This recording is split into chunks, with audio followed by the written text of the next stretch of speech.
Stay Tuned Sports welcomes you to the following presentation of two possibly intoxicated idiots watching the National Football League.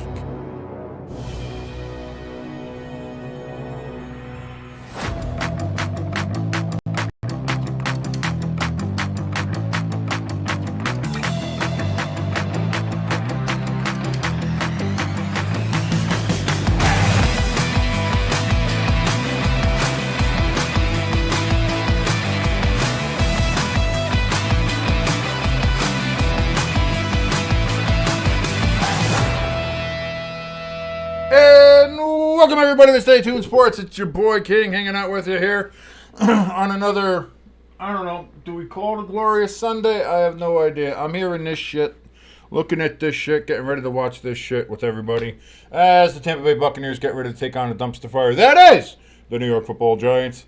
Again, thank you so much for joining us. If you like what you're watching, please hit that like button. Also hit the share. You know, get some more eyeballs on watching my misery as I watch the Giants just be a piece of shit. Just the worst organization in the history of NFL football. Truly, just terrible. I can't even begin to tell you. I gotta fix the scoreboard here. Sorry about that.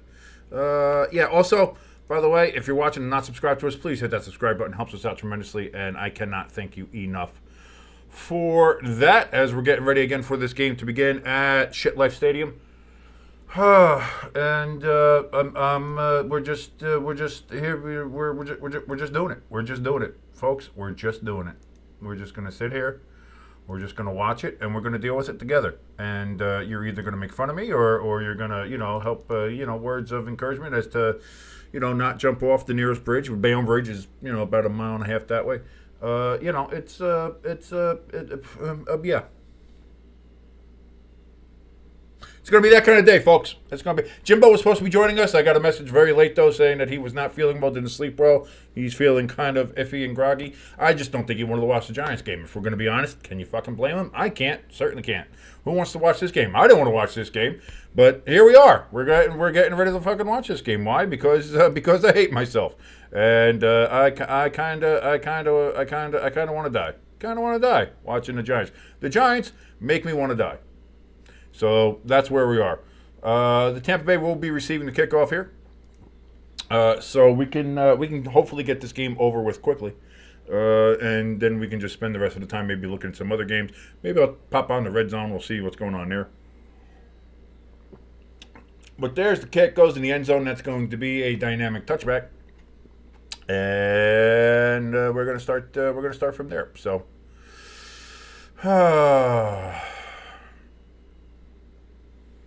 Hamster in the chat, how you doing, Hamster? Great to see you, buddy.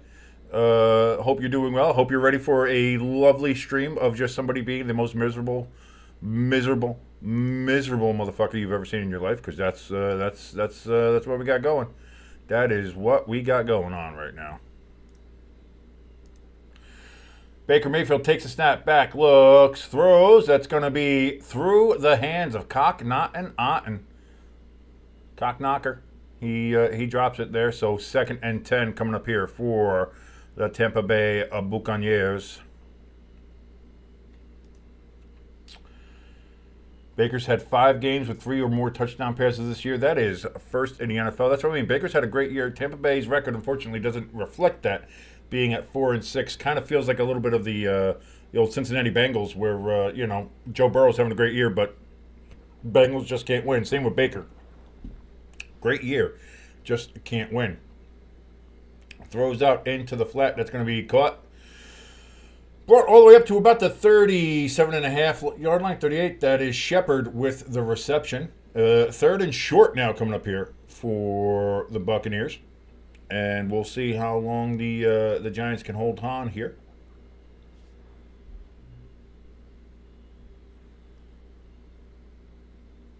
Mike Evans coming back for this game. Mayfield lines up 3rd and 3. Buccaneers have the 2nd best 3rd down conversion percentage in the NFL this year with 50%. Baker back, looks, throws over the middle. That's going to be caught. That is another converted 3rd down this season for the Buccaneers, and I believe that was Mr. Evans with the catch. No, who was that? I have the roster up here. Hold on. I missed the number.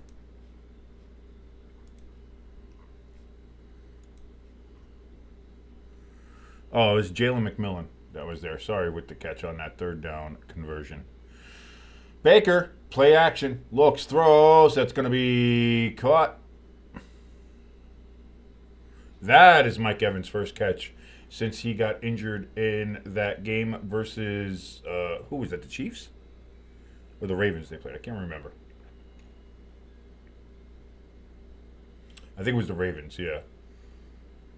And where he hurt his hamstring. So he's got that. 2nd and 1 is going to be the spot on that ball, as Tampa Bay is now already into Giants territory.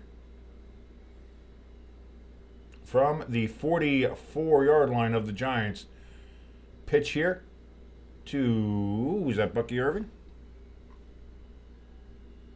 No, that was Rachaad White. Sorry. Rachaad White got tossed, but stopped for a loss there by the Giants defense.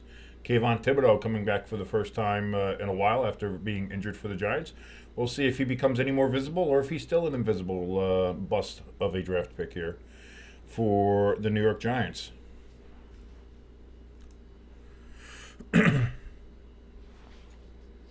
Crafty Southpaw in the chat. Great to see you, buddy. Says the Texans and the Chiefs have scored touchdowns already, and you do see that in the out-of-town scoreboard there. Houston 7-0 on Tennessee. Kansas City 7-0 on Carolina. 3rd and 2 for the Buccaneers, and that's going to be a timeout by Baker. Baker's going to call timeout, and that's the first timeout of the half, clearly, since the half just, the game just fucking started, so. There we go. As we take a look at no Tommy Cutlets, Tommy DeVito there on the sidelines. How you doing, Tommy? Again, none of anything that's been happening here is meant to be kind of like a shit on Tommy DeVito, rooting like hell for the kid, North Jersey kid from the area, like, playing for the local team. I absolutely have nothing but love for Tommy and hope he does well. Just everything else about this organization, top to bottom, is just fucking garbage. And as you can see, they're a dumpster fire. They are pretty much a fucking dumpster fire. So here we go. 3rd and 2. Baker's in shotgun. He takes the snap. Hands off to Rachaad White, and he breaks through the second level. Gets down to the 37.5-yard line of the Giants, and that's a first down for the Buccaneers. Colts moving the ball there on the Lions from what I'm seeing in the chat. Hamster and Crafty Southpaw keeping me up to date on all those things. You can also see the scores down there in the out-of-town scoreboard. If you want to come and join the chat and say what's up and keep me updated on other games perhaps that are going on, go right ahead. I said I'm probably going to end up joining on looking at Red Zone, keeping up to date myself that way as well. Throw out here to McMillan on first down, and that's going to be a gain of a half a yard maybe. Maybe. Close. Something like that. It's going to be 2nd and 9. Giants' rush defense is last. just the worst. 29th, and then opponent rush per games are last. Our defense sucks. Everybody always talking about, Giants' defense, really good, really holding up great. Really? Yeah. Why are we fucking last in almost every category then? 2nd and 9. Baker throws, gives it. That's Bucky Irving. And Bucky's going to get 1 yard short of the first down. Couldn't keep the little legs moving. 3rd and 1 going to be coming up here for the Buccaneers.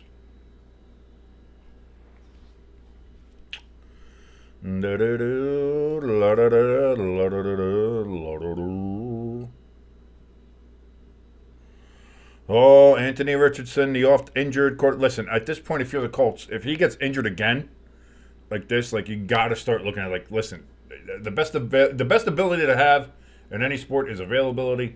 No matter how talented you are, if you can't stay healthy, I think the Colts are going to have to start looking, hey, maybe Daniel Jones, he's out there. Did he get to the first down? Let's see, where's the spot? The official says he did not get there.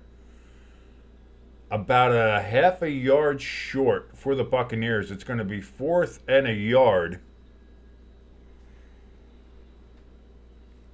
Washington blocks a Dallas field goal, as we're seeing in the chat here, thanks to Crafty Southpaw. Thank you so very much for that update. And that's just how things are going for the Cowboys. Another dumpster fire, which we get to see dumpster fire versus dumpster fire on Thanksgiving. Isn't that great? Thank God we can just kind of turn the TV off this year and focus on dinner.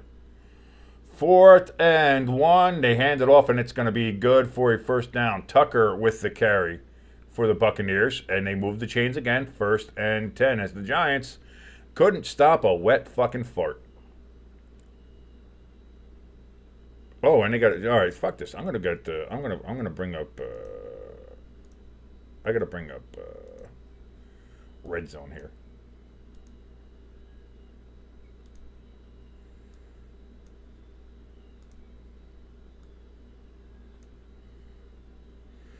First and 10, Baker under center. Takes the snap, fakes the handoff, steps up in the pocket, now throws it to Rachaad White. And sorry, nope, that's Bucky Irving. He gets about a gain of 3-4 yards. Like you said, a good drive. Oh no, can't have volume on that. Outside. Can't have that.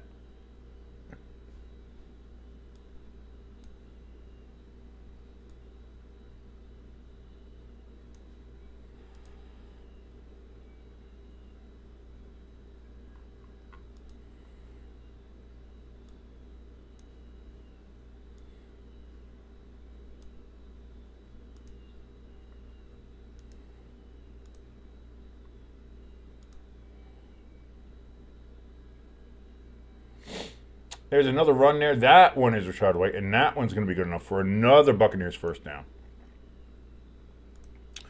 As this Giants defense is just getting murdered.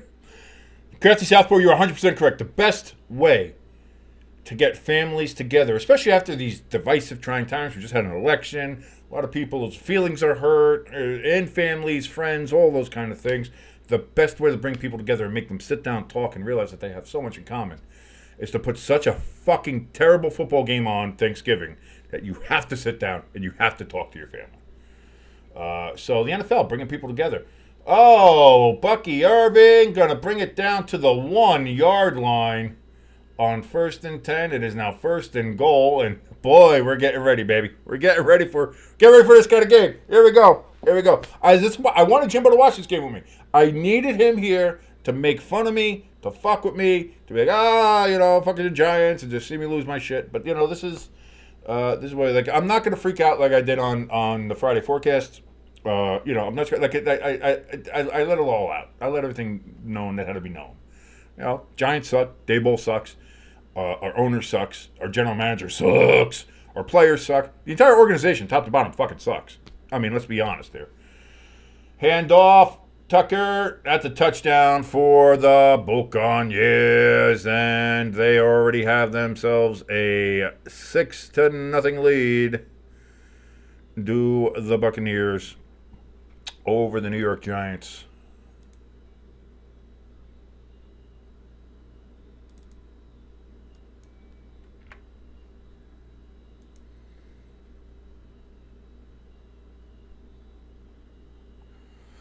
Here comes the extra point.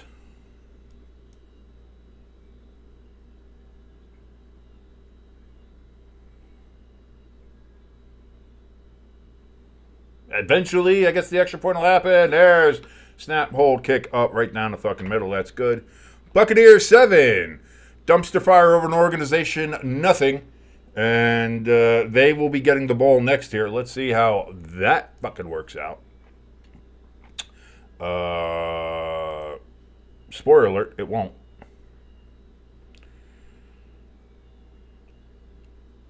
By the way, yeah, check out. I got a new way to do the possessions because the little ball was kind of when I did the new graphics, it kind of fucked up. So I got kind of like the little highlighter thing. So watch this. Buccaneers go Oh, they don't have the possession anymore, but it's the Giants. Whoom. I like that. Whoom, whoom, whoom. That's very cool. I'm sorry, I spent all morning doing that shit because I had nothing else to look forward to. So, just doing the graphics is what I'm doing here. Colts have a 3-0 lead here on Detroit. I don't know why that hasn't updated down there in the out-of-town scoreboard yet, but I'll make that happen right now. Where's my reload here? Reload this. Get that back there, and that hopefully will work. If not, Okay, yeah, no, there we go. So there you go. We do have the Colts are up 3-0 there against Detroit. Houston up 7-3 against Tennessee. Kansas City 7-3 up on Carolina. No score in Minnesota, Chicago. No score between New England and Miami. And of course, the Giants are well on their way to getting blown out in this game. It's already 7-0 Tampa Bay over the Giants.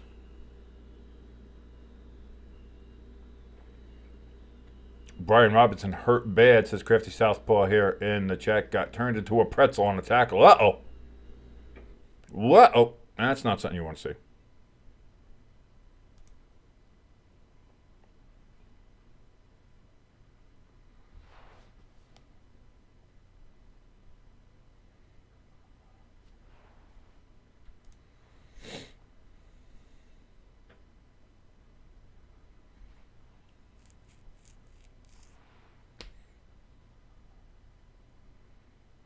And he just came back, didn't he?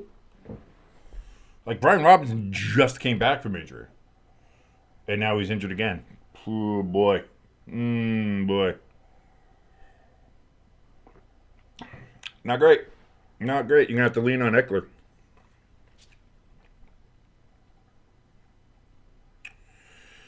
I mean, you see, he's walking off the field. Like, he's not a significant limp. I'm seeing on red zone there, so he's walking. So he's okay-ish. But, yeah, Crafty saying a big ovation there for old Tommy Cutlets, Tommy DeVito. Again, I haven't seen. We're still waiting to come back here. You know what? Let me see if I can refresh this one because it's it might be a little behind.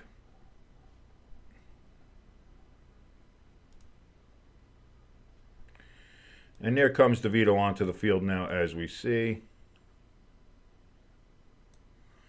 3-3 record as a starter. Let's see what happens with DeVito. Again, rooting for the kid. I hope he does well, but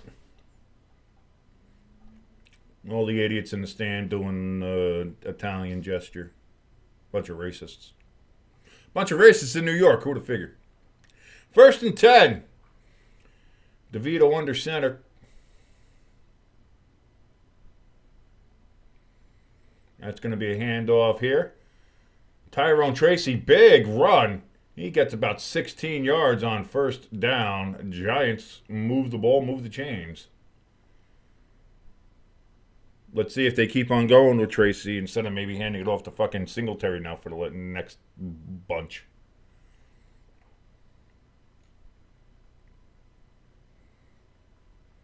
Because clearly that's something that, Daniel Jones couldn't do. Was just handed off to Tyrone Tracy. So clearly, Tommy DeVito already paying dividends here for the Giants. Great decision by the New York Giants. Clearly, already much better quarterback play. Hand off to Tyrone Tracy. Stopped after about a half-yard gain. 2nd and 9.5 coming up here for the Giants. Malik Neighbors in the game. He's got his number 1 off-center for some fucking reason. Aren't you just the coolest fucking dude in the world, huh? I wonder if he did that or if the equipment manager did that, he needs to be fired. If Malik Neighbors did that, you're an idiot. Hamster in the chat says, Mamma mia, it's a spicy pepperoni. You big fan of the big salty pepperonis, huh? You like a spicy pepperoni? DeVito pulls down the ball and gets maybe a yard on the carry. Yeah, that's something that Daniel Jones couldn't do. Daniel Jones was never good at running, right? Daniel Jones could never run the ball or do anything like that. So I'm glad to see that they're doing that now with Tommy DeVito, giving him the chance to run the ball and do that. Something that clearly Daniel Jones never did. 3rd and 8 coming up.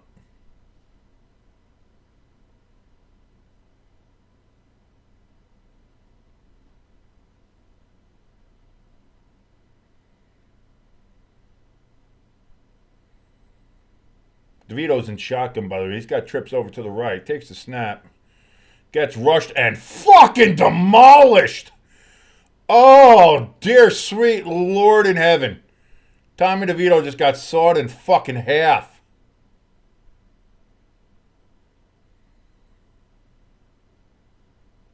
Fourth and 15 for the Giants, and the fact that Tommy DeVito is alive is a win.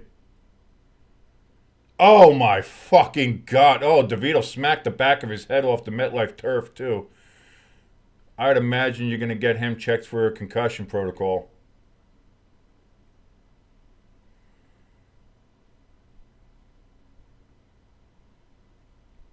My dear sweet God.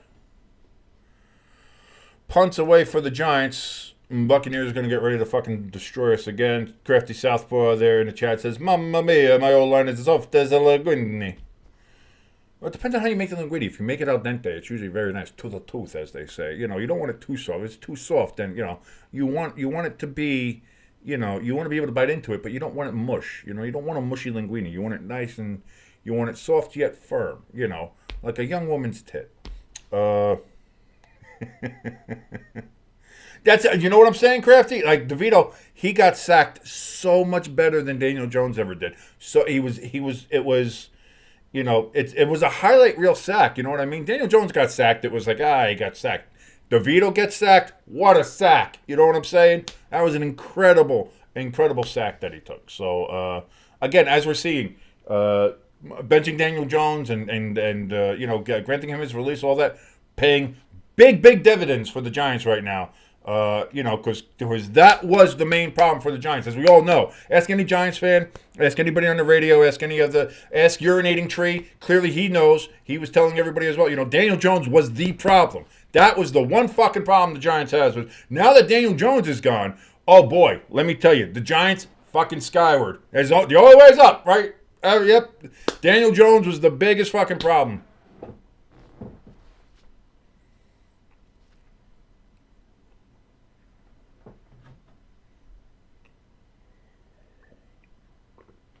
Motherfucker from Pittsburgh never watched a Giants game, but he knows what the fuck's going on. He knows what the fucking problem with the Giants is, right? Fuck off. I'm sure he's great, and I'm sure all this other analytical shit is fun to listen to, but that shit, that motherfucker doesn't know what the fuck he's talking about. But whatever.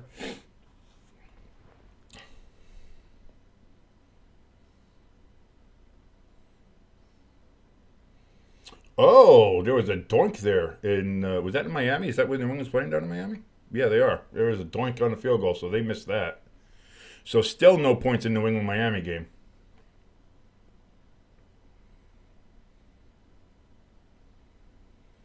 Chiefs are facing a 3rd and 5 in Carolina. They are inside the 10-yard line.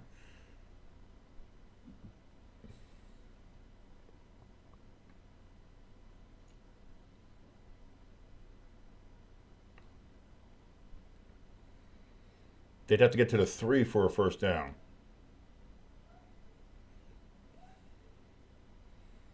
Mahomes back, looks, throws. No, he doesn't. He was running that one. But it looks like it's going to be a field goal there for the Chiefs. Baker throws. First down. That's going to be caught. That's Mike Evans, and that's a first down for the Buccaneers.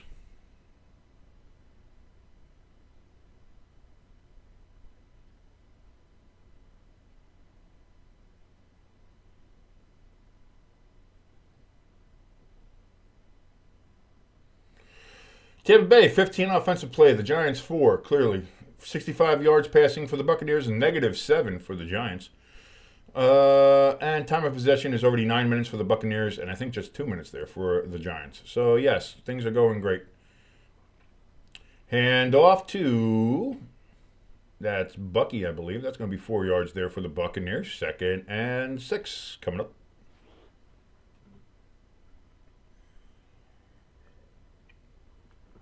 Again, thank you so much for joining us here on Stay Tuned Sports. My name is King. If you like what you're watching, and, you know, in this case, you're watching a miserable Giants fan be fucking miserable watching his piece of shit dumpster fire of his fucking team and organization, you know, hit that like button. Helps us out tremendously, and we would appreciate it very much. Also, if you're watching and not subscribed, please hit that subscribe button. If you want to come in and say some shit, chat room is open, so you can tell me to go shut the fuck up or whatever you want to do, which I don't care. I'm not going to listen to you, but you can come in and fucking say it if you want to. But that's all there for you. Open and ready for anybody who wants to come in and say, what's up? There was no gain on that screen pass there by the Buccaneers. So we got, what do we got? Third down and about the same. What, third down and 6, third down 7 maybe if they call it a lost yard. Giants fans drinking heavily in the MetLife stands. You know, spending a good, $17 on a beer and a hot dog. 3rd and 6. Baker back. Looks, throws, tipped up in the air, incomplete. Evans was the intended target. And the Buccaneers are going to have to punt the ball.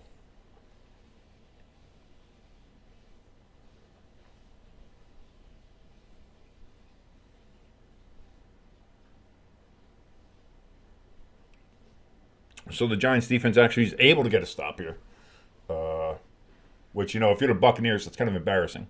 I would be rather embarrassed to be a member of that Tampa Bay offense right now. Just being like, man, we let them stop us and get off the field. That's rough. That's rough. But here comes the punt. It is away. That's going to be caught around the 20, returned up to the 28-yard line. And that's where the Giants and DeVito will take over. CBS is going to take a commercial break because who doesn't want to spend money to advertise on a game between the Buccaneers and the Giants of all teams? Like, who doesn't want that?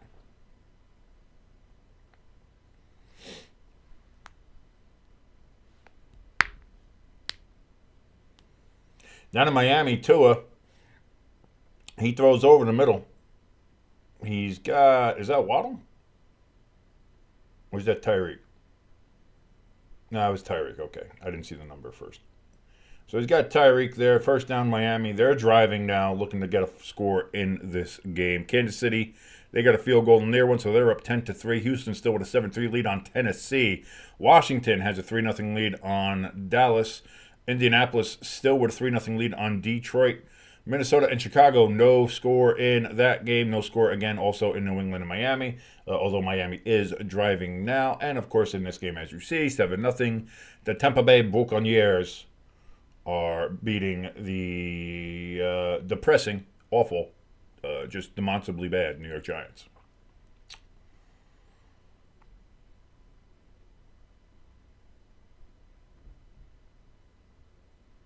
Cowboys moving with Cooper Rush with a nice pass there. Actually, it was a pretty terrible pass, but CeeDee Lamb made it work. So, I mean, I'm going to be honest with you.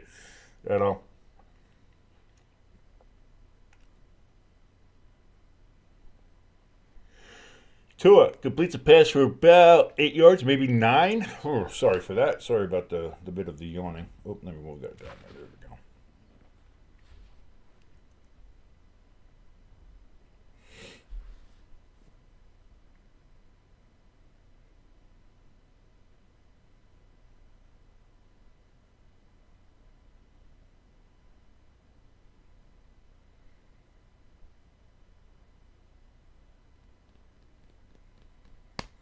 It did, like, this week seemed weird as far as that goes. Yeah, there was some easy games out there. So, I don't know. Well, we'll see. Because the college games yesterday went fucking wild. There was a ton of shit, a ton of shakeup that happened. So, interested to see how that all breaks down.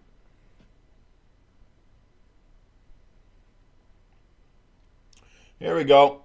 From the 28-yard line. DeVito back, looks, throw. Oh, boy. That Giants offensive line is just getting fucking destroyed. Like, it's oh, God. I'm so glad we got rid of Daniel Jones. I mean, it was clearly that was the one piece that was holding the Giants back. That was the one piece. It was the biggest mistake the Giants ever made. It was just the one thing. Once we got rid of him, things were going to get so much better.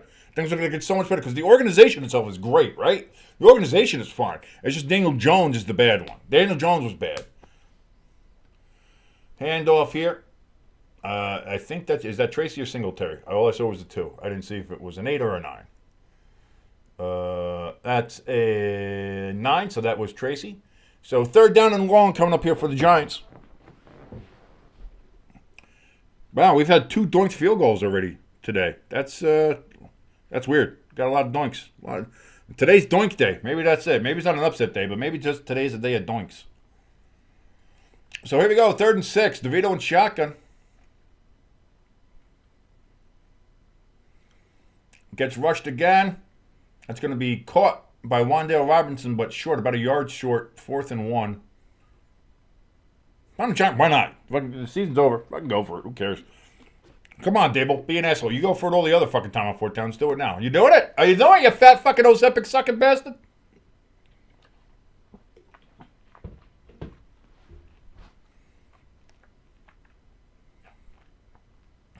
Yeah, Dubama sucks.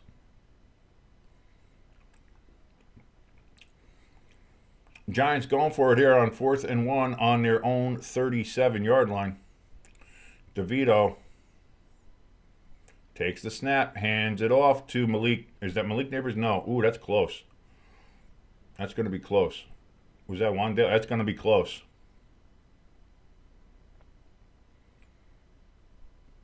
I think it was Wan'Dale, and I think he's short.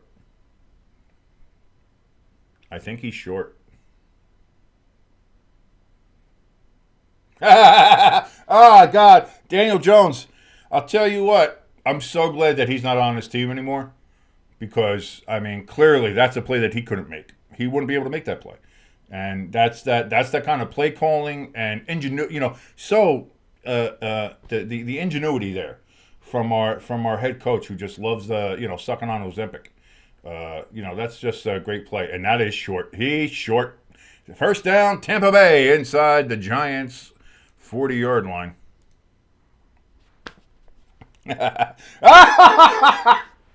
Oh, I love it. I love it. I love it. I love how this team fucking sucks. I love it. It's the only joy you can get. 1 second left here in the first quarter. Houston with a 7-3 lead on Tennessee. Looking down at the Red Zone channel.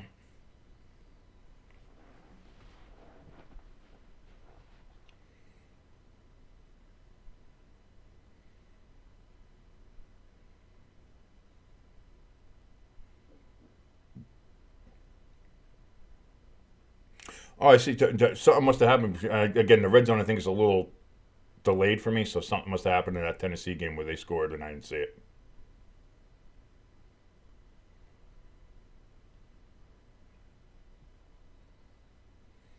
Yeah, because I'm watching on streams, so the streams sometimes are behind what's actually happening in real life. So I'm not on the real life thing yet. That's what I meant. I'm telling you, like Tennessee's playing better, and I wanted to pick them, but I still couldn't because of how they played, how they've been playing. But Will Levis has played a lot better. He has not levised in a couple weeks since he came back from injury. He hasn't levised.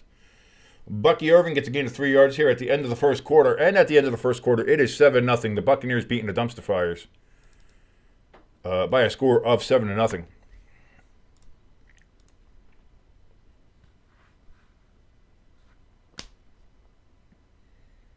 Do you think Will Levis wears Levi's?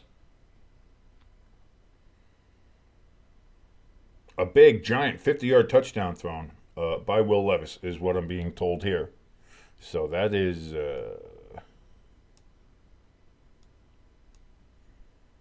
big if true. Big if true. And I do see the score that Tennessee does have a 10-7 lead there on Houston. So Will Levis, doing his part.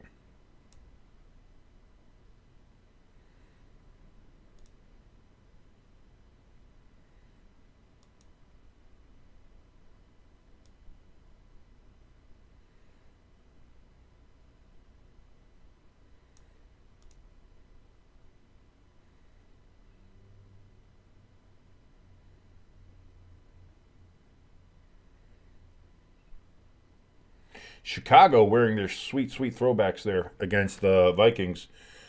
Big pass and moving the ball down the field for Chicago is Caleb Williams and the Bears.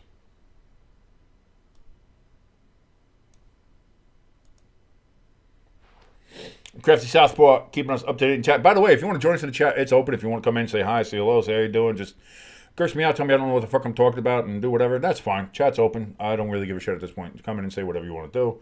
I'm not, as long as you're not a bot, I don't moderate anything. So, you can come in and just tell me everything you fucking think, and I'm okay with it. I'm okay. Like I said, I mean, I'm not even drinking. Like I should be hitting the vodka, but I'm not yet. I'm not.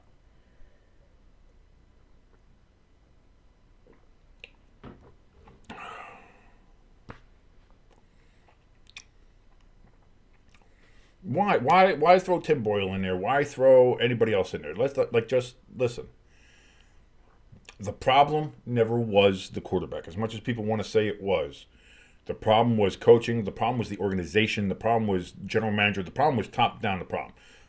Daniel Jones was never the main problem when it came to the Giants. Never was. And anybody who watched the games knows that. And people try to say, oh, well, the Giants' defense is good. Giants are dead last in fucking rush defense. Let's face facts. The Giants are dead fucking last in rush defense. We fucking suck. Our defense is awful. Our fucking offensive line is garbage. We have no weapons. Yeah, we got Malik Neighbors. What good is Malik Neighbors if you can't get the ball to him? Because your fucking quarterback's getting his fucking ass handed to him. Like Tommy DeVito just got sawed in half before. Great catch by Mike Evans and throw by Baker Mayfield inside the 10. It's going to be 1st and goal, Tampa Bay, here in the first play of the second quarter. Bears driving down the field still. Caleb Williams running out of bounds. So there's no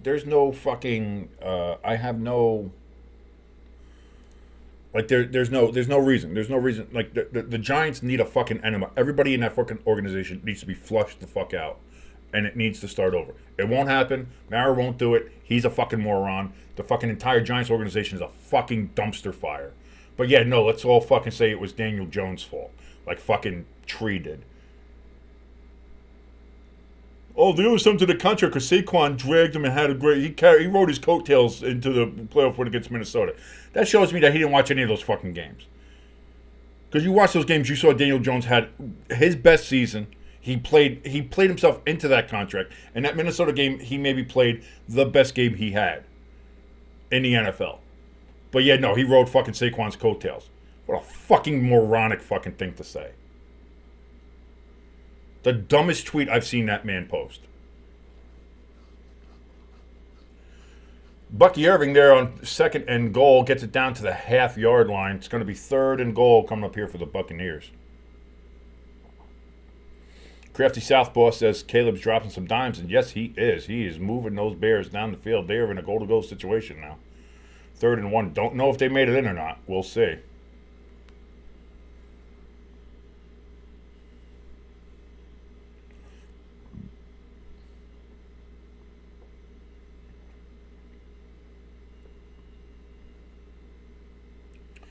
Third and goal. Handoff for the Buccaneers, and he's going to lose. Oh, we had a fumble. Baker jumps on it at the 4-yard line. No, it seems like nobody moved for it.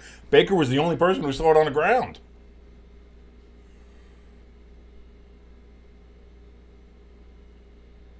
Yeah, it's hitting people in the fucking foot. And the football hit Brian Burns in the foot. And he didn't do anything.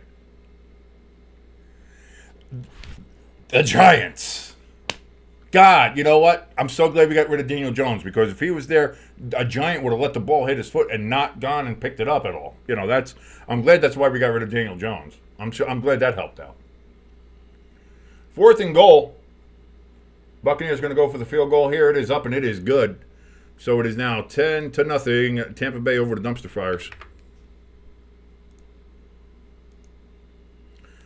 Bears do get a touchdown. They're up now 7-0 on Minnesota.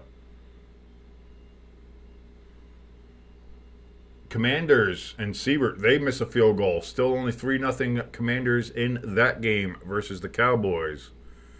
Kansas City still up 10-6 against Carolina. Carolina got another field goal. I haven't seen the Detroit score update here, but there it is on Red Zone, 7-3. So Detroit is up 7-3 on Indianapolis. New England is losing 7-0 to the Dolphins. What other games? That's it. That's all the games. There's very few 1 o'clock games here this week. So I was gonna say, Crafty, did you see that? Did you fucking see that? The ball's bouncing around, bounced off a couple Giants' legs, and they just fucking stood there. Brian Burns is just standing there. Is he diabetic? Does he have neuropathy? That's the only excuse. I have neuropathy, and I probably would have felt that and picked it up. Like, what the fuck are we doing? But clearly, the biggest problem with the Giants, the one problem that was going to fix it all, and that we knew from the jump that was the one thing that we should have done in the first place, was get rid of Daniel Jones. Getting rid of Daniel Jones was going to, hey, we might have become a playoff team, but we're going to be vastly improved. We're going to be a very improved football team.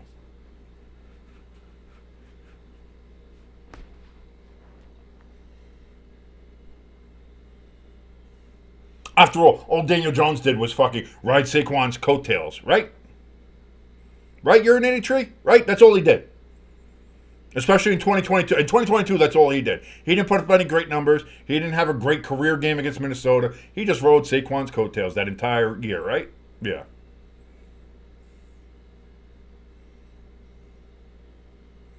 For somebody who's so very good analytically that everybody in the one Discord was saying, "Oh, so good analytically. He knows what he's talking about. He's got one of the best analytical minds I know." Somebody who's so analytical, somebody who knows football so well, clearly you never watched the fucking games. Because if you did, you wouldn't have made such a fucking stupid-ass fucking tweet and comment like you did. But, listen, happens to everybody. Happens to the best of us, Tree. So maybe, that's your one. That's your one. That's your one bad one. It happens. Happens to everybody. Best of luck there with the rest of your tweets and the rest of your analytics out there. I'm sure you'll do better. Again, maybe you were just upset because, you had the Browns beat the Steelers the night before. So you had some latent aggression, you needed to get it out on something. It's like, fuck Daniel Jones, and decided to put out a really stupid, not well thought out tweet. So that's something.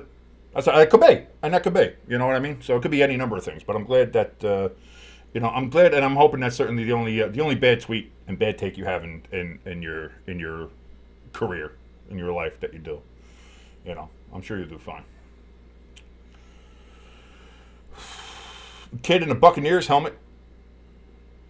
Lady in a throwback Giants shirt. A lot of Buccaneers fans there, as well there should be. A lot of disheartened Giants kids in this stand. Why would you bring your kids to watch this game and be so fucking just disheartened looking at this shit? Like, my God. Bringing your kid to watch the Giants game this year is borderline child abuse.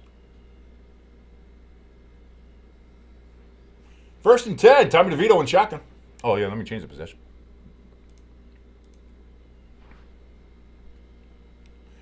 DeVito gets sacked. What a beautiful way. What a beautiful way to get sacked, though. He got sacked so much better than Daniel Jones ever could. Like, look at it. Watch this. Watch this. Steps up into the pocket and then the way he crumples to the ground. Oh, gabagool. So much better than Daniel Jones.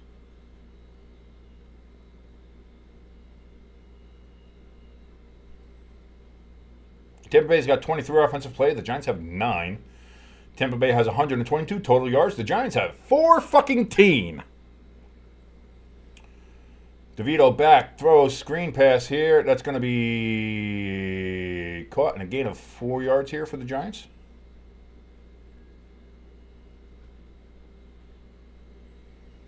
Oh, if you're a Buccaneers fan, this was great. You got a chance to come in, get real cheap ticket to one of the worst stadiums currently in the league. By the way, yeah, great. The Giants organization is so bad. Like, they spent $1.5 billion on a stadium, and it's literally the worst stadium in the league. You're worse than some of the older stadiums out there. So that's really cool. Tommy DeVito on 3rd and 13 runs out of bounds after gaining a yard and a half. So again, that's great. That's something that Daniel Jones could never do. Daniel Jones could never run for a yard and a half on a 3rd and 13. You know what I mean? Like that's. I'm very happy to see Tommy DeVito being able to do that. And again, it's not DeVito's fault. It is not. It is. I'm not blaming Tommy DeVito. I love the kid, and again, I wish him all the success. But to have success, you can't be on the Giants. The way this team is constructed, the way this team has the coaches and the management, and the player personnel, is just you can't be successful on this team. The Giants are NFL Siberia. The Giants are what the Lions were before Dan Campbell. The Giants are what the Browns were before Baker. The Giants are that. This is the Giants. The Giants are a team where if you're a free agent or you're a draft pick, you don't want to come here. If you're a free agent, you're ignoring every call that comes from the Giants. And if you're a draft pick, kind of like a Shedeur Sanders kind of situation, you're gonna find a way to not come here. You're gonna say I'm refusing to come here.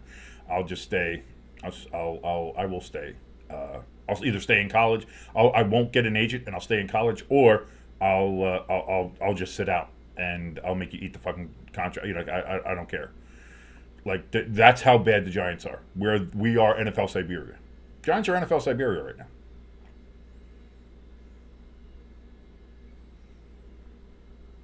And the only reason the Giants are NFL Siberia is Daniel Jones. Now that we got rid of Daniel Jones, everything's gonna be great right now. Everything's gonna be fantastic. I mean, that was the linchpin. That was the one thing that was really just. He was the anchor. He was the rock that was keeping the Giants held down. Now that he's gone, boy, the Giants are going to be able to just soar right out into Successfulville. Chiefs have a 2nd and 1 on the 5-yard line of Carolina. That's going to be a run out to the. Ooh, wow! I thought he might get to the end zone here. I don't think he got to the first down marker for the Chiefs. My God. There's a flag, though, and that's going to be holding on the Chiefs, so that's going to knock them back even further. Titans got another touchdown. Tony Pollard, boy, don't you wish bet you the Cowboys wish they had him. I mean, it's not a Saquon level of letting a running back go, but right now the Cowboys could use fucking anything they got, and they let go of Pollard to have Ezekiel Elliott, and it worked out. That worked out great.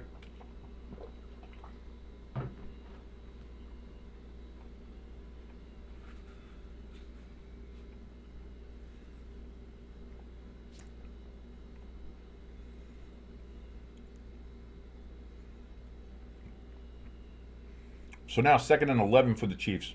How are they not calling them for offsides every fucking time? Incomplete pass. D-Hop was the intended receiver there. Looks like Waddle dropped the pass there. Colts going for a field goal here against the Lions.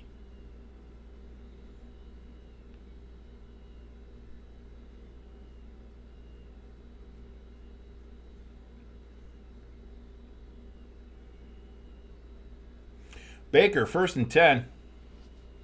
Throws. That's going to be caught. And that's going to be a first down for the Buccaneers. Durham, the tight end with the catch. But we do have a flag on the play. First flag in his game.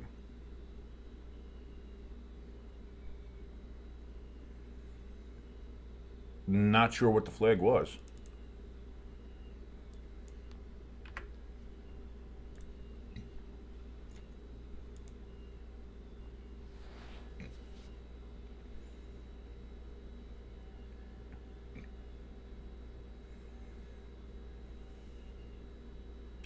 Either way, the play stands as it was, so I don't know if it was just something that was picked up or if it was something that was. It didn't look like it was anything that was declined. It didn't seem like anything like that. Maybe.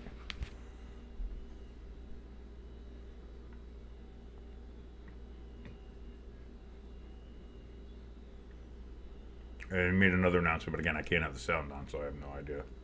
No idea what's going on there.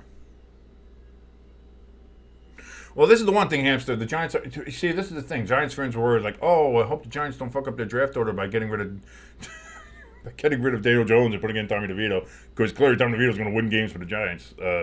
Not this year. It doesn't matter where the Giants finish as far as the draft order. Joe Shane's our general manager. So the draft pick's already fucked up. Unless you get another general manager, unless you start fucking cleaning house, it doesn't matter who you draft. So again, the Giants are fucking. This is. And again, Southport, he hasn't made his regular, Will Levising of plays here. But we have a false start here. This is going to be against the Buccaneers on second down. So that's going to push him back 5 yards, and that's flag number 2 of the game here. It's been a relatively clean game so far. I think the refs just kind of want to be out of here. So they're like, let's try to throw as few flags as possible. That's what I mean. Will Levis, 9 for 9, 155.8 quarterback rating already here. Just before halftime there in the Tennessee and Houston game. Hand off to Bucky Irving. He got stopped at the line of scrimmage, but the Giants can't tackle for shit, so he gets another couple of yards there. And it's going to be 3rd and 5-ish around there for the Buccaneers.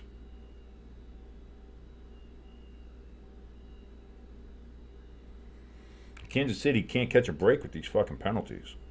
Kansas City's, everybody talks about Kansas City always gets the breaks from the refs. Watching this game right now, that's not happening. 3rd and 4, Baker in shotgun. Takes the snap back. He's going to pull it down and run it himself, and he's got a first down and more. He's running towards the out of bounds, and gets his arm smacked and pushed into the bench. And Buccaneers players don't like that, and we got some pushing and shoving.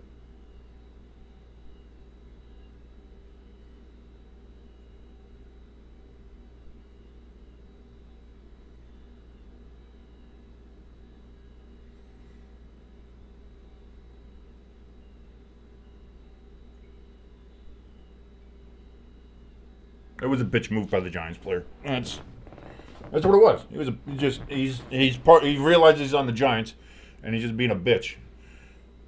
So he tried to tomahawk chop Baker's arm and then push him into the bench, and rightfully so. The Buccaneers rallied around Baker as well. They should. Simmons is a piece of shit, so he can go eat shit. Go fuck him. Fuck him. Fuck the Giants. Embarrassing. He's an embarrassment. The Giants are already an embarrassment, but he's an embarrassment too. An embarrassment. Baker throws down the field. Caught. Cotton-Otton. Cotton-Otton. And he's got it down to the Giants' 11-yard line. 1st and 10. Buccaneers. Yeah, that's the best thing to do is piss off Baker Mayfield, because he doesn't play better when he gets pissed off, right?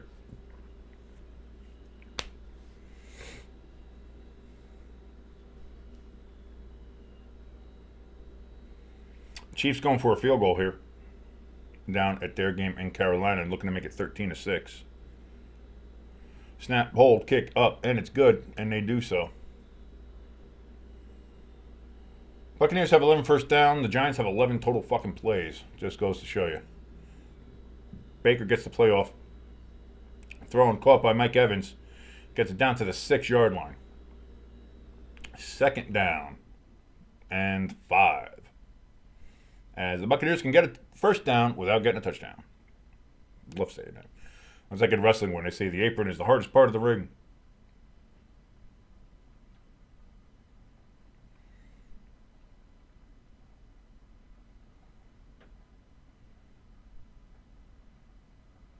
Cooper Rush got a bad snap down there in Landover, Maryland. So here we go. 2nd and 5. Baker under center. Man in motion.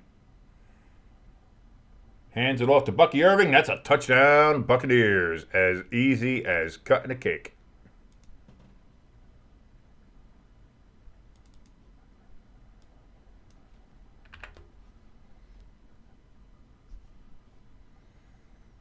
Easy as pie. Eating as easy as eating pie. Eating easy on pie with cake. If you put a piece of cake on top of a pie that was easy to make, you'd be easier than pie eating cake. Because that's, I don't know. I'm just saying shit at this point. Because this is what it is. This is what it is. This is what it is. This is New York Giants football, ladies and gentlemen. New York Giants football. Here comes the extra point. Snap, hold, kick, up, and it is good. 17-0. Buccaneers over the New York Dumpster Fires. And this game is going about as well as I thought it would. Which is, again, I'm so glad now that we've finally been free of Daniel Jones, and that we can finally move on from how he was holding this team back with his terrible play. And now you're seeing the true Giants emerge here. How great this team could be if it just didn't have Daniel Jones weighing us down. Now we're seeing the true greatness of the New York Giants right now. It's great to see. You love to see it. You love to see how great these Giants could be. I'm very happy to see. I'm happy to see that. I'm happy to see how well this team is doing now. Now that they've been free from the shackles of Daniel Jones.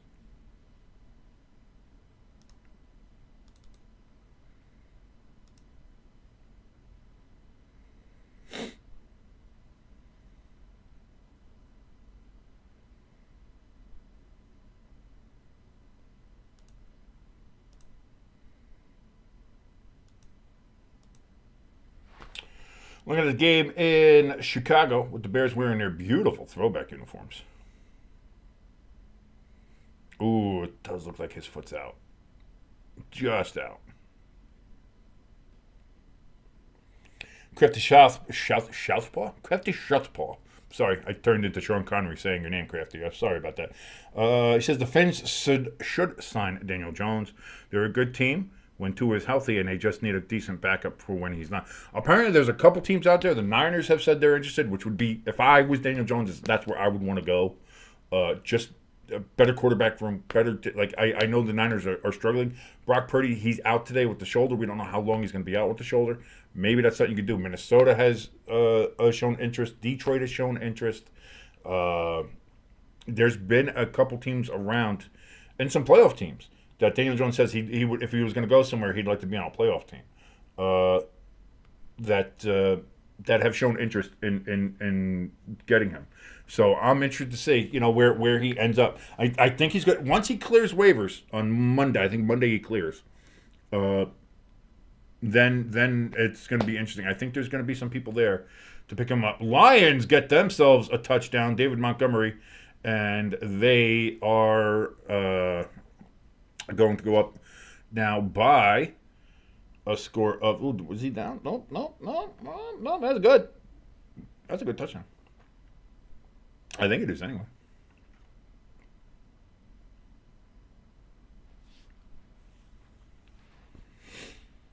Houston losing by 10 points to the Tennessee Titans.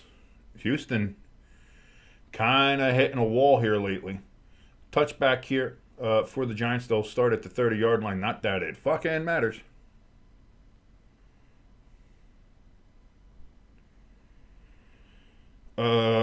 Crafty in the chat says the way that the Giants defense folded on that TD drive was more skillful than when they folded when Jones was starting. Absolutely. Like, again, if you saw the last game in London or in Munich against Carolina, the way the Giants defense let Carolina just carve them up in the running game was so terrible. But seeing how they got carved up in this game against Tampa Bay, so much better. They're getting carved up, just it looks nicer. You know what I mean? And that's because Daniel Jones is not there. And if Daniel Jones was there, this Giants defense would be looking so much worse as they were getting their ass pushed in than they did, like they did in Germany. But now without Daniel Jones there, it's beautiful how fucking terrible and as open as a sieve they are. 1 yard gain, by the way, on that Giants run on first down. 2nd and 9 coming up. DeVito's in shotgun. Takes the snap.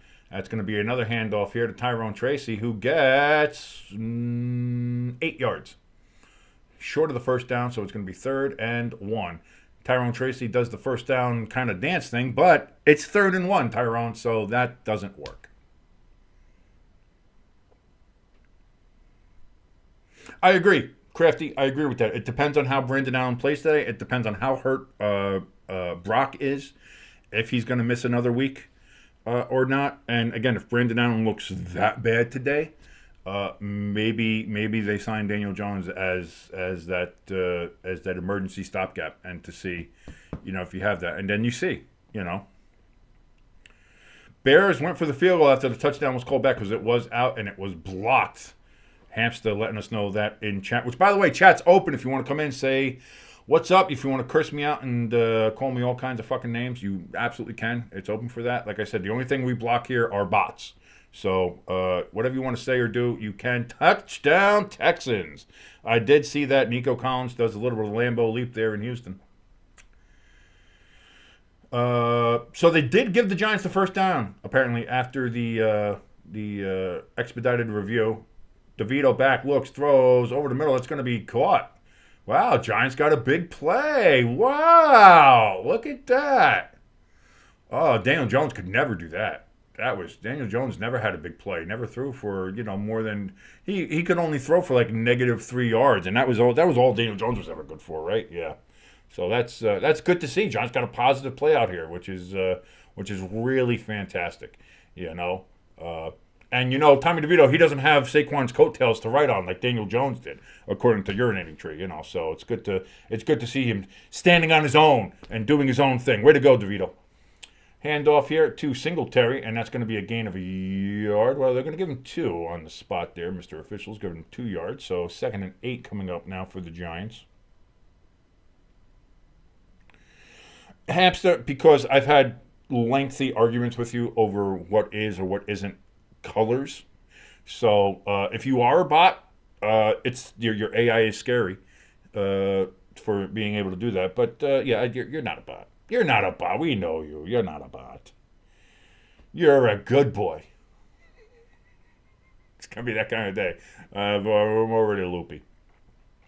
So now from the Buccaneers 35-yard line, Tommy DeVito is going to get fucking sacked. Back now at the 45-yard line.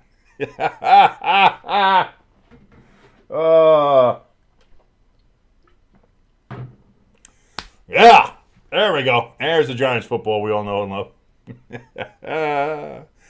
3rd and a long time. Maybe we're all bots. Maybe this is all a simulation. Maybe we're living in simulation. There's a good chance of that. You ask any of those theoretical physicists, a Michio Kaku, you ask old Neil deGrasse Tyson, old Brian Greene, it could be a simulation. Simulation inside a simulation, inside another giant simulation. 3rd and 16, DeVito back, looks, throws, just a wild fucking pass into the middle of nowhere. 4th and 16, Giants fucking suck.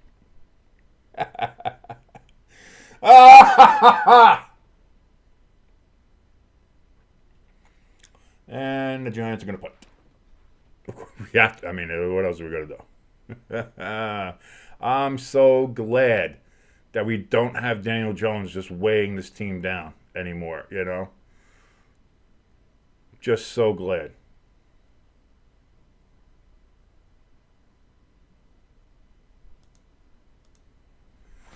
And the punt's away.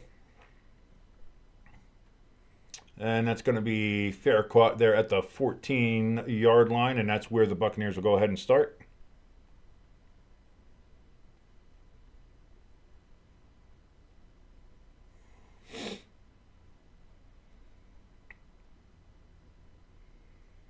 How else do you explain that someone is a Giants fan?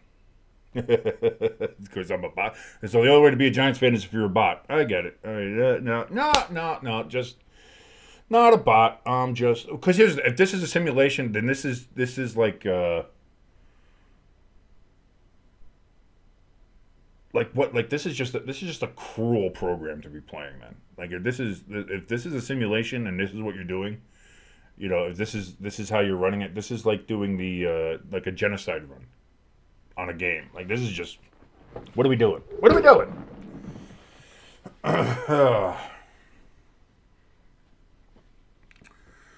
Bears got a pass interference call on them against the Vikings. As I'm watching Red Zone here, the Colts. Whoa, big play for the Colts here.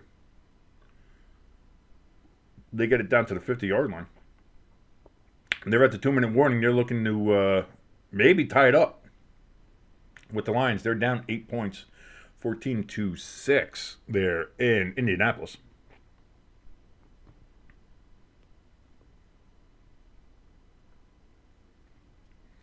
I saw the PI call, so I do see first and goal now from the 6-yard line. Darnold hands it off. And that's going to be good for about a yard gain. And then there was a fucking suplex there at the end. Bears with authority pushing Jones back. Second and goal coming up here for the Vikings.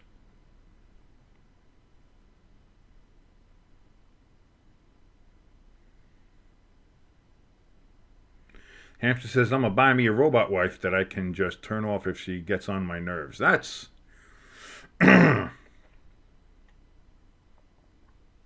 You know, I'm no woke individual or anything.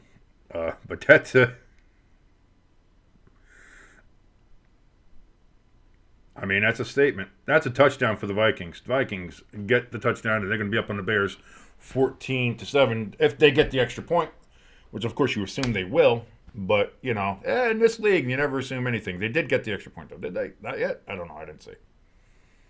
Miami up 14-0 on New England.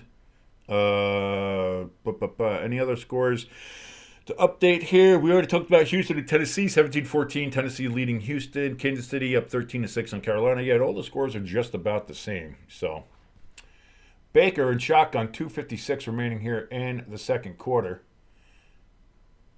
And Bucky Irving just making the Giants defense look like shit.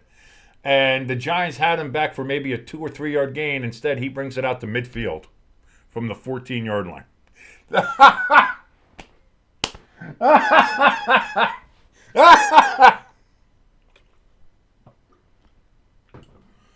I wonder what Urinating Tree's analytics of this game is going to be, if he's even watching this one.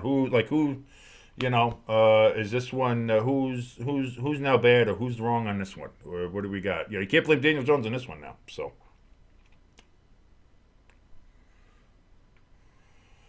Holy shit. So now at the 46-yard line, after being on the 14, and having been back with boys, Giants suck. Baker Mayfield over the middle. That's going to be caught for a gain of about 6.5 yards. And we've reached the 2-minute warning in East Rutherford. Tampa Bay with a 17-0 lead as they're looking to go ahead down the field, score again, and make this game over before halftime. Which, if it is, I might just give up watching. I'll just go to the red zone and we'll just watch Red Zone together. We'll just watch Red Zone together. Like, what the fuck do I care at this point?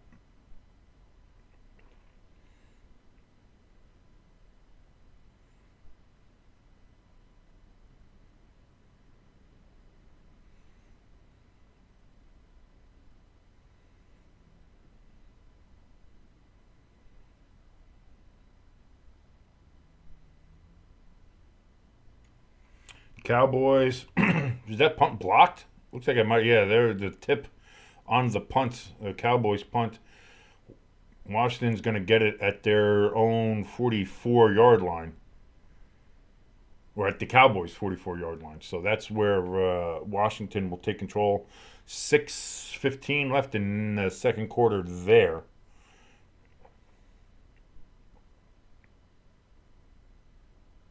Don't forget, Giants and Cowboys, Thanksgiving, 4 o'clock. Here's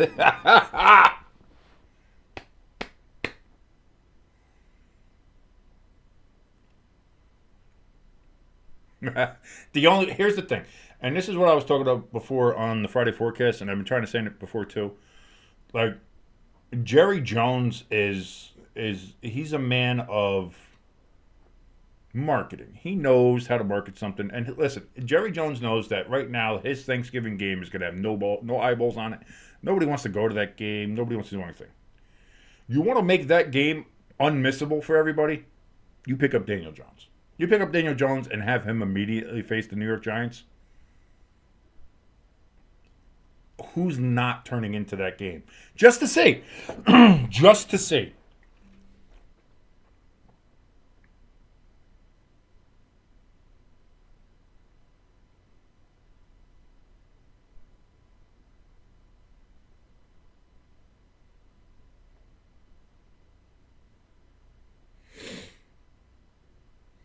I just saw that play on Red Zone, Crafty. I just saw that.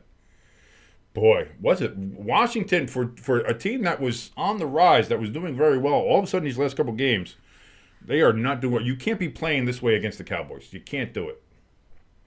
Hey, you see a bunch of sad Giants fans there at MetLife. Part of it is because they're sitting at MetLife, and MetLife is a fucking dump. Which is funny because the Giants are a dumpster fire, so it all fits together. MetLife is the dumpster in which the Giants burn. Big throw down the middle of the field, incomplete. Baker had the pocket collapsing around him. Looks like he kind of got hit as he threw the ball.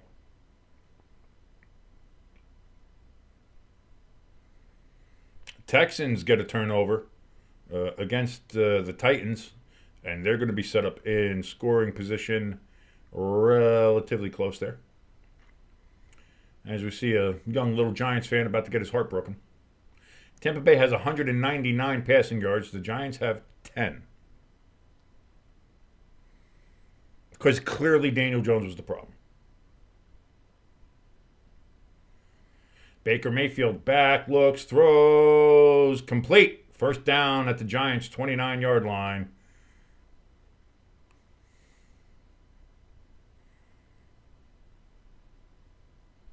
What a catch.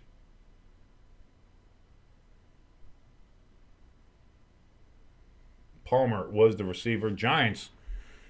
Why are the Giants taking a timeout? You want to help Tampa Bay score? Just maybe Daboll wants to get fired.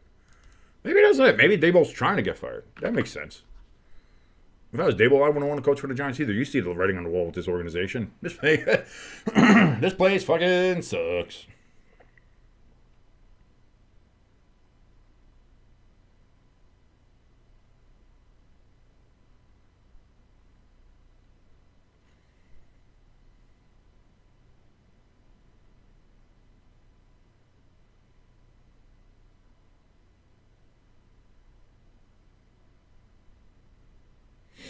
Looking at the Chiefs, they are down on the 17-yard line of the Panthers. 1st and 10. Mahomes takes the snap. He's going to hand it off. And that's going to be good, about 7 yards there. Who's that, McCole Hardman? We switch now over to Miami and New England. Miami up 14-0 with the ball again. Play fools the cameraman. And Wright runs it on a kind of an end around there. Nice little whoop kind of play there. And they get a first down near the 50 to the Dolphins. So they're moving the ball in their game. Houston, they're on the 9-yard line. 1st and goal. And it's going to be a handoff to Mixon, but he's going to lose 5 yards. Oh, 1,000% crafty. That's what I mean. Brian Daboll, he was never great at clock management or knowing how to really coach or do anything well with this team. But now seeing his actions in terrible clock management without Daniel Jones there, far superior to what he's been doing. I mean, you're right on it. This is why I like having the chat open and having people in here to discuss this. Because Crafty, you're right on it. You're 100% correct. By the way, chat is open for anybody else who's watching. You want to come, jump in, say hi, say hello. How you doing? Say anything you want. Say when Giants suck, I suck. Everything else sucks. You know, you say whatever you want. Like I said, I don't ban or block anybody unless you're a bot. So you come on in here, say what's up. If you like what you're watching, please hit that like button. Helps us out tremendously. If you're watching and you haven't subscribed, hit that subscribe button. Helps us out tremendously as well. Thank you so very much. If you want to help us as far as donation goes, we have a link for our donation station in the top of the chat and in the description below this video. Thank you so very much for all of your support and all of your help. The Buccaneers have 266 offensive yards. Yep. With 8 completions of 10 yards or more. 1st and 10. And Rachaad White's going to get a gain of a yard. After looking, he was going to get stopped for about a 2-yard loss. That's the story when it comes to the Giants defense, is that it looks like they do a good play, and then they don't.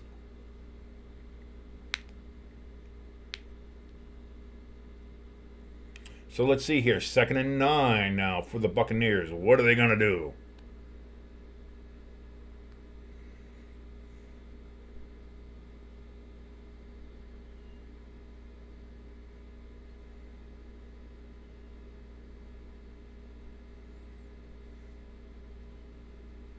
Takes the snap. Back. Baker looks. Throws over the middle.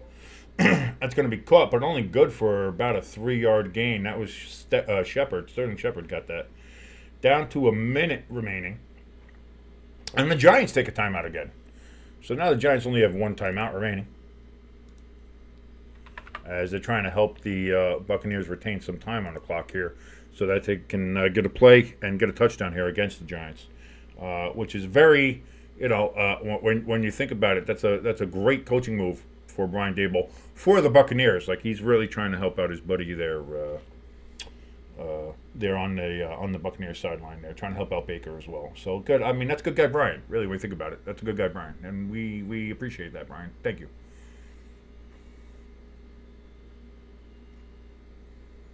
Xavier Worthy with a dropped pass on 2nd and 4 for Kansas City. 3rd and 4 now coming up for Kansas City. 3rd and 6 coming up here for Tampa Bay. Baker in shotgun takes the snap back.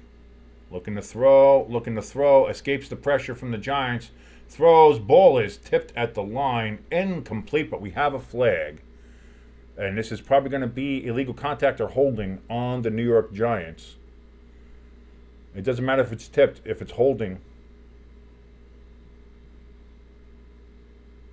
And that'll be 5 yards and an automatic first down.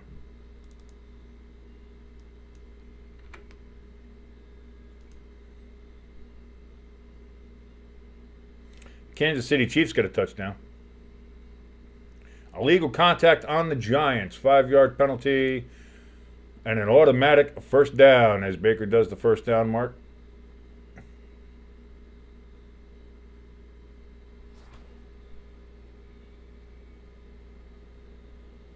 Yeah, no, you can only do it for the yard, and he held on to him for a lot longer. So,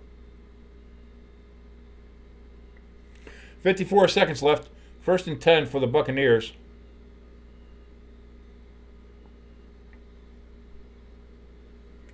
Kansas City now starting to pull away from Carolina.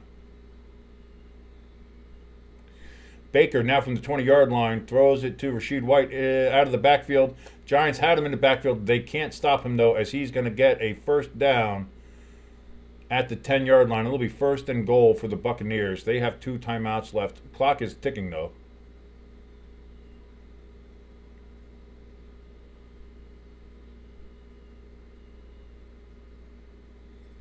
Giants defense is just, oh, what clowns. 1st and goal from the 10. Baker back looking, throws over the middle, incomplete. 20 seconds remaining, 2nd and goal. Banks is waving his finger like he did something. You're losing 17-0 and you're on the New York Giants. Please, and I say this with all due respect, shut the fuck up. All right, Banks? What the fuck do you do? What have you done other than give the Buccaneers a first down on the last play because you don't know how to fucking play the game? Great penalty on that one, huh? But yeah, you'll wave your finger. Oh, look at me. I'm so good. No, the fuck you're not. If you were good, you wouldn't be on the fucking Giants, you dumb fuck. 2nd and 10. Baker's back. Pulls up. He's going to pull the ball down. Run it himself. Touchdown. Baker Mayfield. He was already crossed into the end zone. Giants are going to try to say he's back, but yeah, he was already over. Touchdown. As Baker's doing the Tommy DeVito to everybody. Gabagool. As we see Tommy DeVito on the sidelines, slightly annoyed, I guess. But what the fuck are you going to do? You play for the Giants.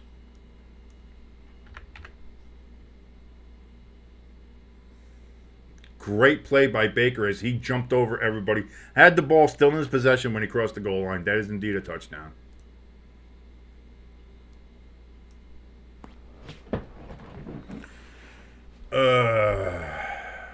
Champion of Chat says go Cards. Absolutely, I'm a big fan of the Cards. Like, the Cards are like my second team this year, I think, because I can't root for the fucking Giants anymore. But I'm definitely pulling for the Cardinals. Snap, hold, extra point is no good. The first real mistake from Tampa Bay all day. Extra point is missed. So Tampa Bay now winning only 23-0 against the New York Giants. 12 seconds remaining here in the first half.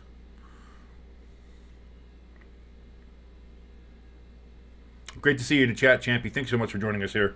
If you like what you're watching, please hit that like button. Also, if you're watching and not subscribed, go ahead and hit that subscribe button. Helps us out tremendously. If you want to help us out a little bit more tangibly, as it were, you can go ahead and click on our donation station link. It's in the top of the chat as well as in the description below this video. That would help us out, again, tremendously. Donate whatever you'd like. If you want to beat the current leader in the clubhouse, and that would be Pecan, he's got $15 donated. He's the top donator right now for at least a couple of weeks. I should start counting the weeks, how many days or how many weeks somebody's been the top guy, because Pecan's been there for about 6 weeks now. I want to say almost a month and a half, maybe 2 months. So Chappie says Giants will turn it around, bro. Where they land in the draft will be interesting. We're not, because we still have Joe Schoen. Joe Schoen's going to be a general manager. So what's turning around?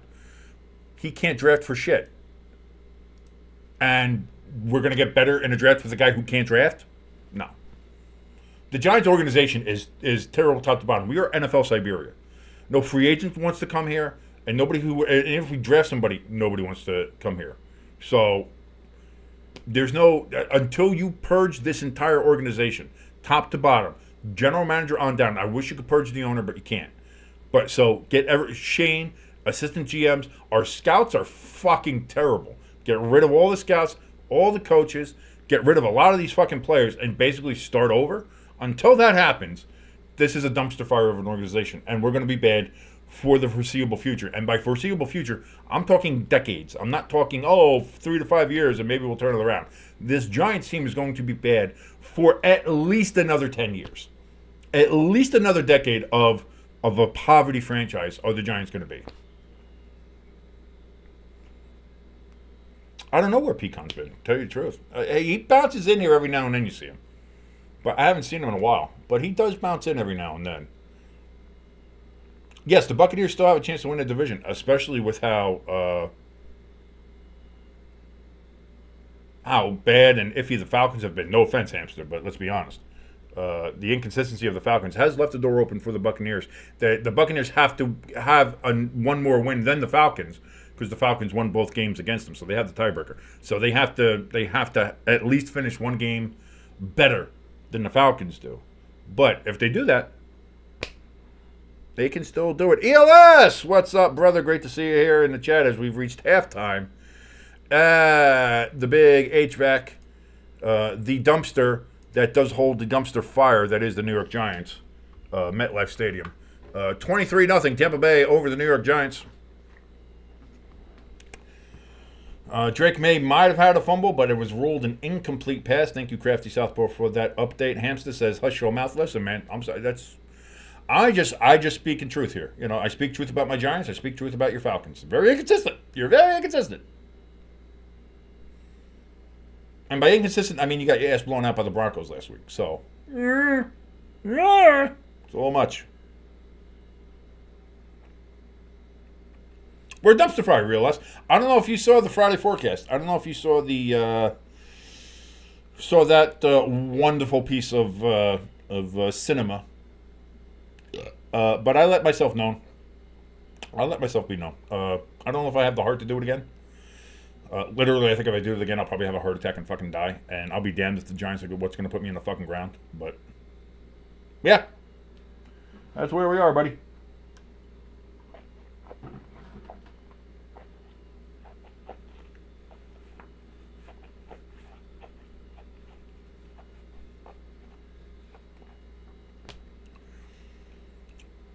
Carolina with a 2nd and 10 there in Carolina. Throw. Is that caught? That is indeed.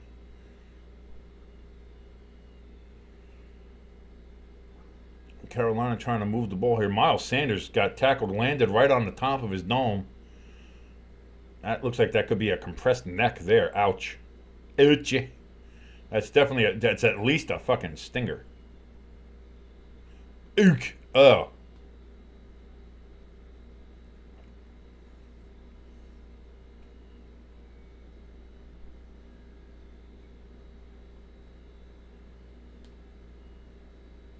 No, no, thank you, Gillis. Like I said, I'll look at the Packers. I'll root for them, or I might pull for them depending on the game. I think the team I'm really pulling for right now is going to be the Cardinals. Like I said, I just like the way they're playing. They look at it. Plus, I like I've always kind of had a thing for the Cardinals because they've always kind of been the underdog around. So I've always kind of liked them. Plus, my mom loves Cardinals, so there's a little bit of that too. For all the other reasons, and I like them. I like their helmet. I like the logo. I like their uniforms could use some work. I'm not gonna lie. But yeah, I like the Cards. Halftime again in this game, 23-0 Bucs, 14-6 Lions over the Colts. It's going to look like it's going into 3-0 halftime there between Washington and the Arlington Cowboys there. Although there's still 14 seconds left. Cowboys are on their own 31-yard line. Cooper Rush back, looks, throws deep down the field. Caught. 7 seconds left. So Cowboys looking to make some moves here before halftime in Landover, Maryland.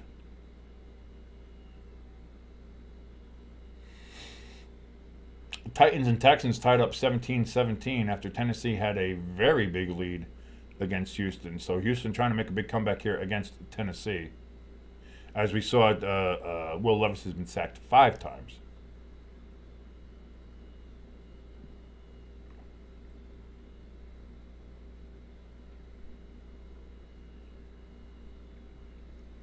Minnesota up 14-7 on the Bears.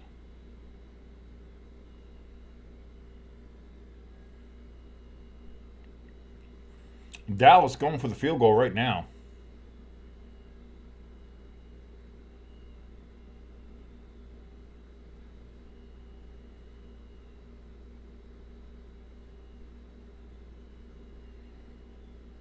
Is that going to be the new term since the Chargers stopped chargering last week? Has it gone from chargering to falconing? Snap, hold, kick is up, and Dallas has tied the game. The Dallas Cowboys of Arlington have tied the game up 3-3 going into halftime versus Washington.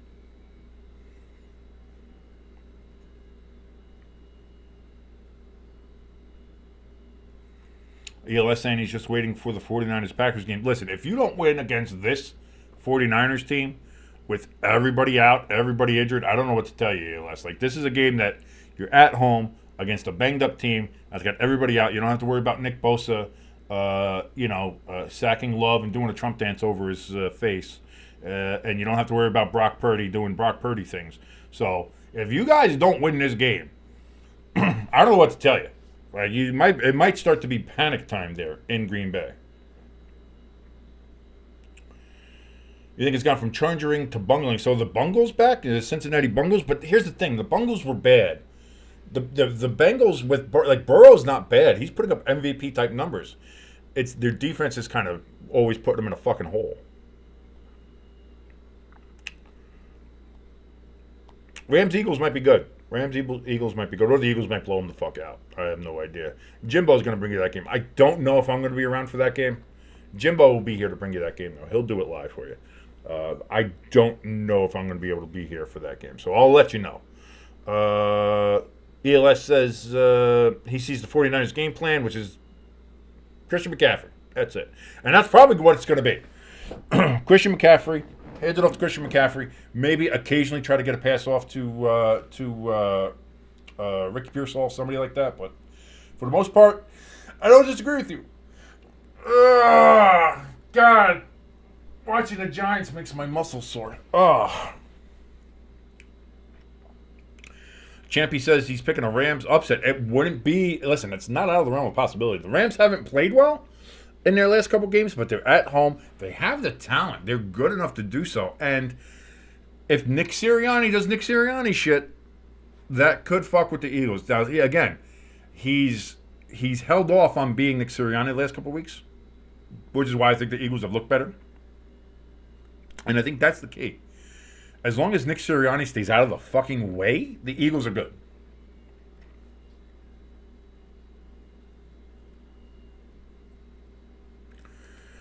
Crafty Southpaw says maybe Brandon Allen will provide a surprise. ELS, of course, says no to that, as he is a Packers fan.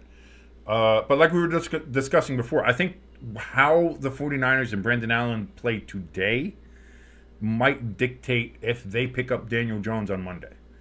I think we're going to find out which one, because again, we've seen there's been a couple teams have already expressed interest in signing him once he clears waivers, which is going to happen on Monday. So we're going to see here. I know people have said the Vikings have shown interest, the Lions have shown interest, the 49ers have shown interest. I haven't seen anything about the Cowboys. There was somebody else out there too, the Bills, I think. Maybe somebody said the Bills had shown interest in him as a backup quarterback because he's very much of the Josh Allen kind of type, style of quarterback, build, if you will. So maybe.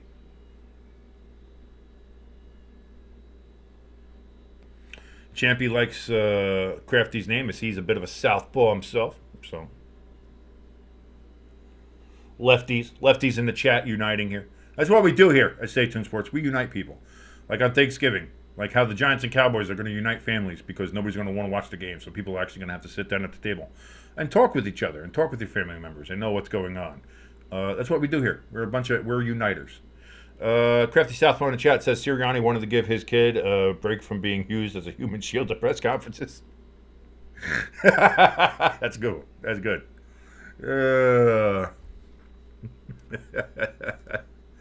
Oh, dude, he was so like, and I'll give him credit for recognizing that at least the shit he was doing was bad. Now, can he remain that way is going to be the question.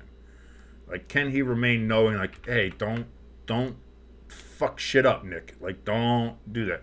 Can he do that? Well, that remains to be seen.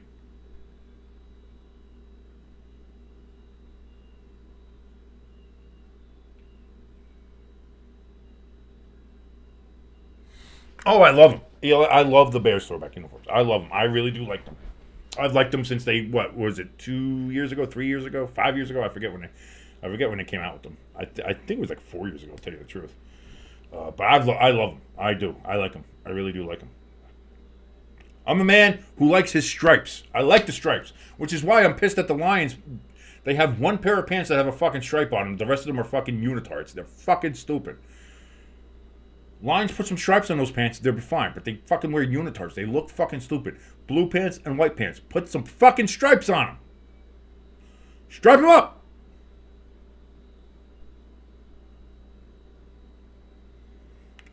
Carolina looks like they're going to be going for another field goal here to end the half against the Chiefs. Looking to make it 20-9, make it at least an 11-point game.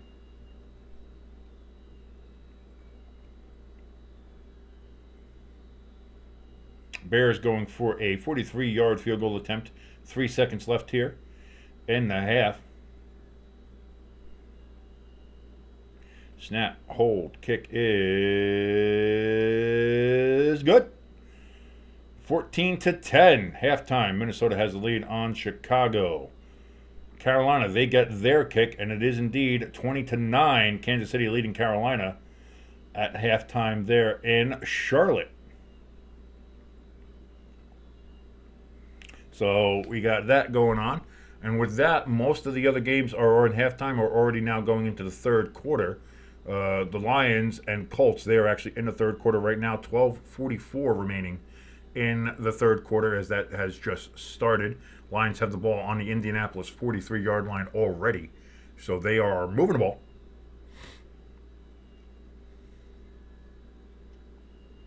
All the other games are at halftime.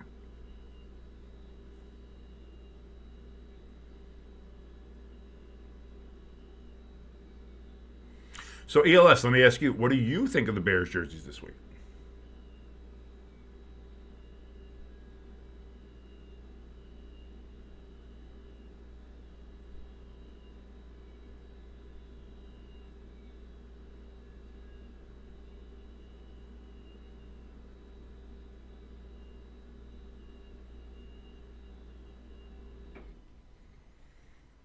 They're showing a replay of Jadavion Sanders being carted off there in Carolina for the Panthers. Kind of landed right on his head. It looks like it got hopefully it's just a stinger. But he kind of landed on top of his head and kind of compressed everything. I do. I like them. I really do like these jerseys. I love the old triple stripe there from the leather helmet days. I like the stripes on the. I do. I like the jersey. I like it. I really do. Not all throwbacks are made equal, and that's a good one.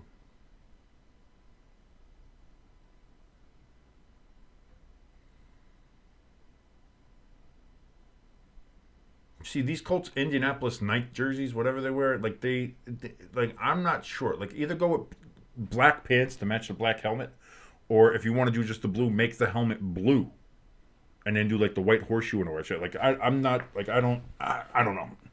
I think they're like that Colts alternate uniform. Like it's a good concept for an idea, but I don't think they nailed. They didn't stick the landing. They didn't stick the landing on it. The Panthers all black uniforms. I like those. I think those are good as an alternate. They really hit those on the head. Those are good. Tommy DeVito, 3 of 5 for 31 yards. So glad we got rid of. Listen, Daniel Jones was the anchor that was holding this fucking team down. It was so bad. I'm so glad we got rid of him and seeing this team just be able to fly without him. And that was the only problem the Giants had. It wasn't an organizational problem. It wasn't a general manager problem. It wasn't a coaching problem. It was just Daniel Jones, and we knew that. So now that the Giants got rid of Daniel Jones, it's so great seeing how free this team is from being under those shackles and just looking them just soaring and performing out of this world without having Daniel Jones holding them down. I agree, Champy. Nothing. I love a good throwback. I love a good throwback uniform. Even me, I love the Steelers Bumblebee uniforms. I did. I love those. Other people made fun of them. I liked it. DeVito, big pass on first down to Malik Neighbors down to the Buccaneers, 49-yard line. Oh, wow. We got a pass. Man, that's the thing. Daniel Jones never threw a pass towards Malik Neighbor ever. He never completed a pass more than 15 yards ever. Not, especially not in Seattle. Like, he didn't have, a 50-yard pass in Seattle that scored a touchdown and helped the Giants win a game there. I know that. He definitely didn't do that.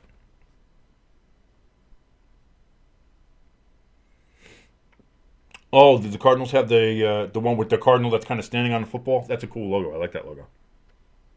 I love the Steelers B uniforms. I love those. DeVito takes the snap again. He's going to throw. That's going to be caught by Malik Neighbors again. That's going to be a gain of about 9-ish yards. 2nd down and 1 coming up here for the Giants with Malik Neighbors with his off-center fucking 1 on his helmet, which is driving me fucking up a wall.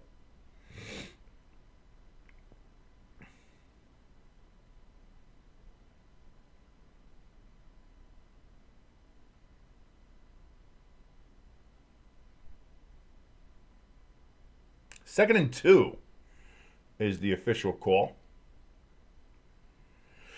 DeVito's in shotgun, takes the snap, back, looks, throws. That's going to be caught. No, dropped by Malik Neighbors. That was not a catch. Incomplete.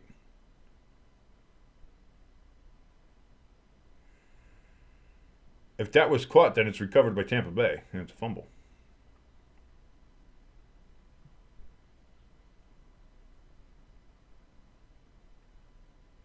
They say it's a catch? I don't fucking know about that. 1, 2, yeah, I don't think that's a catch. They're going to say it is, though. 1st and 10 before anybody can stop. Oh, there it comes. And we got a challenge flag out. Tampa Bay is going to challenge that call, as well they should.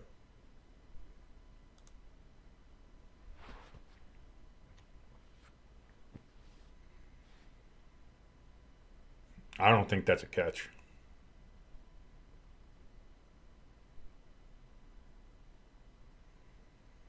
1, 2, yeah, that's not a catch. Nobody likes that original Broncos brown and yellow jersey with the vertically striped socks. That was always bad. That team from 1960, the 1960 Broncos team, which I believe that they got those uniforms. That was I think it was a high school or college all-star game uniform that they were able to get for cheap, and that's why they got them. I believe the story goes after the season, they had a bonfire to burn the jerseys and the socks there, did the team, because they hated those so much. So those were never popular. Although I found it hilarious that they brought them back for the AFL 50th anniversary back in, what was that, 2009? They wore those. That was something. You saw all the players. They were twisting the socks, so they kind of turned into a spiral. It was you do what you got to do. Those were interesting. Those were very interesting jerseys. But like you think of the throwbacks. Like I love the Oilers throwbacks, which I think they should give those back to Houston from Tennessee. The Oilers uniforms and colors belong in Houston. Believe that 100%, and you'll never change my mind on that. But those are gorgeous.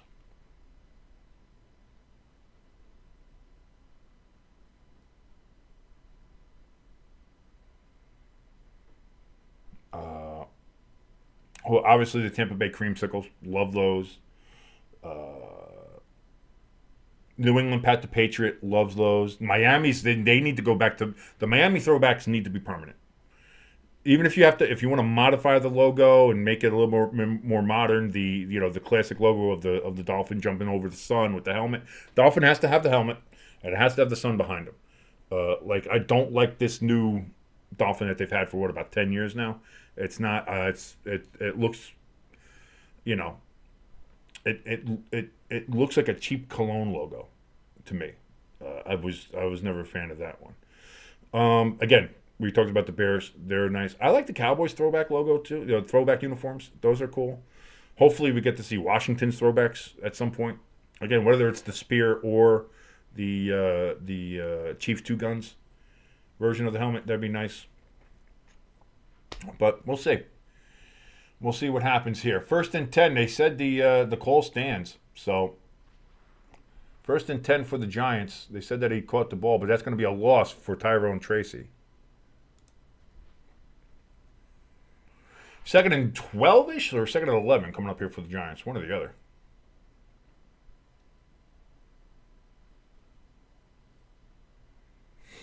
Gene Steratore is explaining why that's a catch. I have no idea why. Because then it would be a fumble, and then wouldn't it be... Oh, because it went out of bounds. Okay.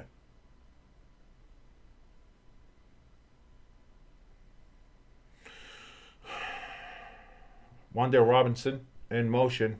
DeVito throws to Wan'Dale. It's going to be caught, and it's going to be a 1st down for the Giants. So the Giants on this first drive are moving it. Wan'Dale's trying to flex. You're losing 23-0, you dumb fuck.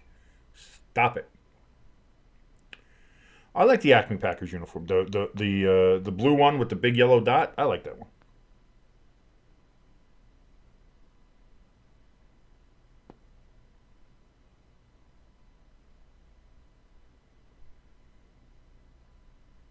First and 10 from the, 16? Yeah, Giants got it down to the 16-yard line. Tommy DeVito takes a snap, back, looks, throws, incomplete, threw it over everybody's fucking head. It's a good thing, because Daniel Jones, he was always throwing it over people's heads. So I'm glad to see that, now that they got rid of him, they fixed that problem there with the New York Giants quarterbacks. It's really good. I'm so very happy to see that. Very good. I can't wait to hear what Urinating Tree has to say about Tommy DeVito and how he's so much better and matches up better than Daniel Jones ever did. I can't wait for that one. That's going to be a deep, very good analytical, post and response that he'll have. I know he's on top of those things. He really is. So Tyrone Tracy, he gets the run, gets it down to about the 8-yard line of the Buccaneers. It's going to be 3rd and 2 coming up here for the Giants.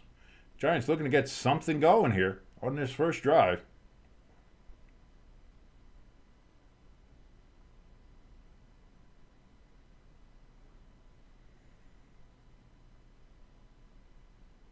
Buccaneers defense, I don't know if they took some sleeping pills or some heroin in the locker room at halftime, but they are not looking nearly as sharp against this Giants offense. Hand off to Tyrone Tracy again, and he's going to back his way to a 1st down. It's going to be 1st and goal, New York Giants. Whoa, 1st and goal. Wow.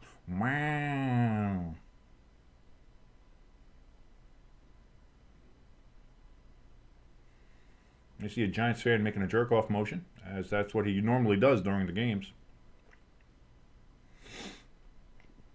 Giants have gone 65 yards on this drive, 3 rushes, 5 passing yards. DeVito, he's in shotgun, takes the snap. It's going to be, actually, no, that was a Wildcat there with Tyrone Tracy. Fumbles the ball. Buccaneers got the ball. There's the Giants. There they are.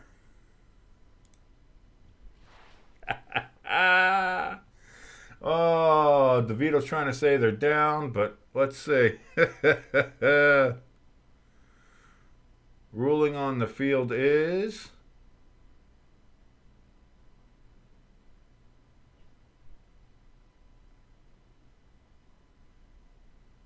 hard to tell. I couldn't see it from that one. But for right now, it is Buccaneers ball if they decide to change it. Boy, they'll be lucky. But the Giants will be lucky if they change the call. We'll see. I don't think he was either, Josh. I don't think he was. I think that's a turnover, which is just, you know who doesn't do that? Daniel Jones. Because if Daniel Jones was there, they would have, it would have never got down to that position. Daniel Jones, this would be bad. Daniel Jones could help fumble the ball so much better and so much worse. That's what I meant. Daniel Jones could fumble the ball so much worse than these guys. These guys can fumble the ball, turn over the ball. These guys can kill a drive so much better now that Daniel Jones isn't there to kill a drive. Like when Daniel Jones was there, when a Giants drive would die, man, it was just the worst. It was terrible. But now that they've released the burden that is Daniel Jones upon this team, man, straight up, like there's nothing better that's happening with these Giants. They are so unburdened by what has been, if you will. It's great. It's a great thing to see how the Giants have responded to releasing the anchor, the weight, the dead weight that was Daniel Jones. They are just speeding along here. It's wonderful to see.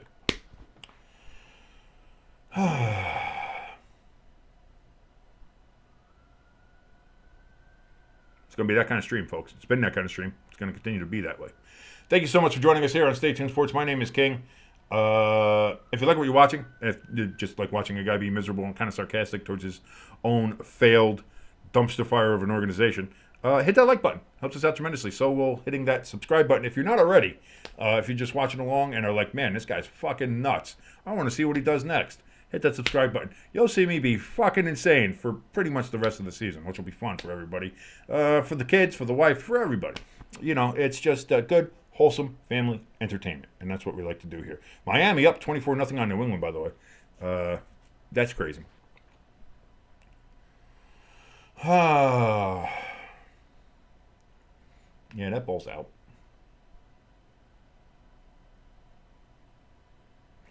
Oh, no, there's no... we're beyond womp-womp here, ELS. We're beyond womp-womp. Like, I don't care.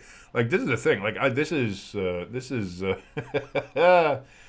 wonderful. This is just wonderful when it comes to the Giants here. Baker Mayfield, the Buccaneers have it at the 5-yard line after the Giants turnover on their opening drive. Baker is going to hand it off here. And Bucky Irving's going to get about 2 yards on the carry. As we see Giants defensive linemen stomping around like they're big and tough guys. And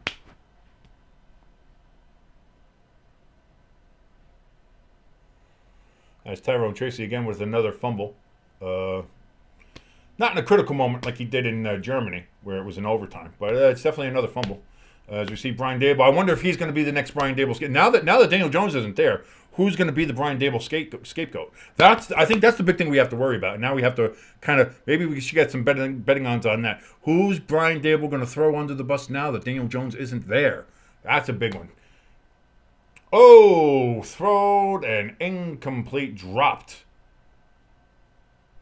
by Tampa Bay. It's going to be 3rd and 8 coming up here. Let's see what kind of sound effect ELS has for us here. Why is Boo! You stink! Yep. That one's good.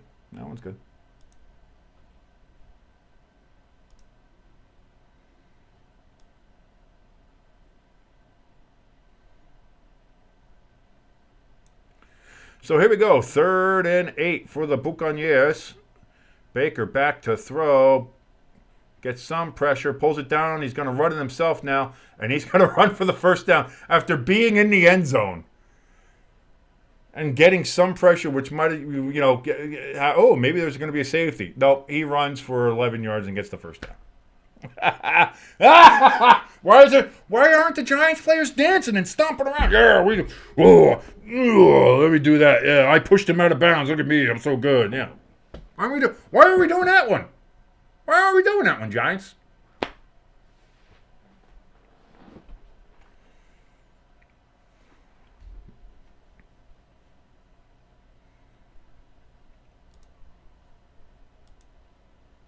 First and 10. Bucky Irvin, he's going to get stopped for about a yard loss in the backfield.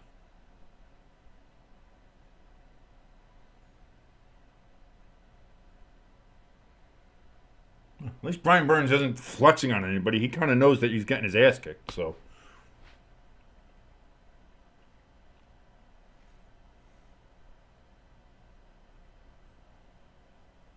Second and 11. As Red Zone is also showing the Baker highlight there. So it's just here for the Tampa Bay and the Giants game is what we're looking at right now. 2nd and 11. Play clock down to 2. Gets the snap off, does. Baker throws. That's going to be caught. That's going to be a gain of about 6 yards. So it's going to be 3rd and 5. Coming up here for the Buccaneers.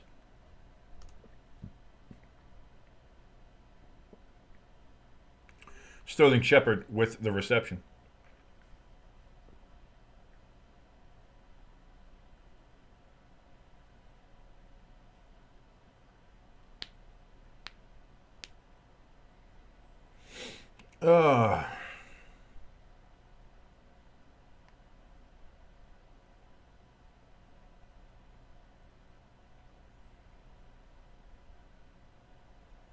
Baker takes a snap. There's flags on the play. It might be encroachment on the Giants.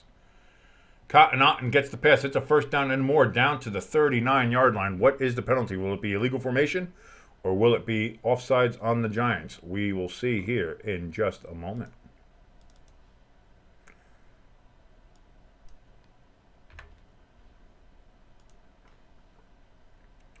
Illegal shift on Tampa Bay. Repeat 3rd down. It looks like that's going to be what is that? Legal shift, I think it's 5-yard penalty. So, well, they're saying he was moving forward before the snap. Yeah, you can't do that.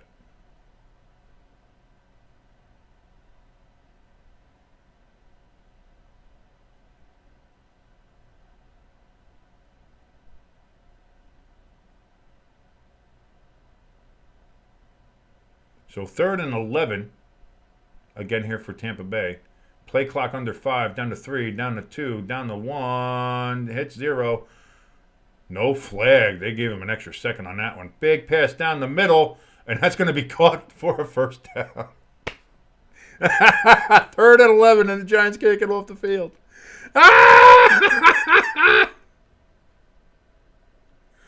Ryan Miller with the reception. Oh, it's so good to see this team play just loose and free from the burden that was Daniel Jones on this team. It's so great to see it. I love it.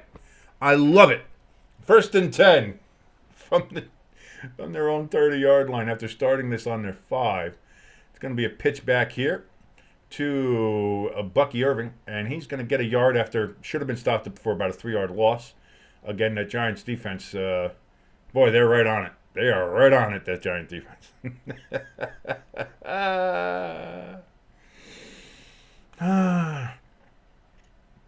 Oh, God. It gets no better than this. It gets no better than this. Thank you so much for watching us here on Stay Tuned Sports. Certainly love every single one of you who are watching and supporting us. If you like watching absolute misery and sports masochism, please hit that like button. And if you're watching and aren't subscribed, please hit that subscribe button and get us on the road to 300 subscribers. It'll help us out tremendously. Baker Mayfield takes the snap. 2nd and 8. Throws down the middle. Caught! And out of bounds. First down now in Giants territory for the Buccaneers. Raheem Jarrett with the catch. If he didn't roll out of bounds, he could have kept going because he wasn't touched. What a great catch. Right over Banks' outstretched arms. With Banks, of course, he was the one going, no, no, no, after he cost the Giants on a illegal contact penalty at the end of the first half that got the Buccaneers a touchdown. So it's good to see that. Wave your finger now, Banks. Why aren't you waving your fingers? It's going to be another first down. Mike Evans catches it. They are now at the Giants' 23-yard line. First and 10 Buccaneers.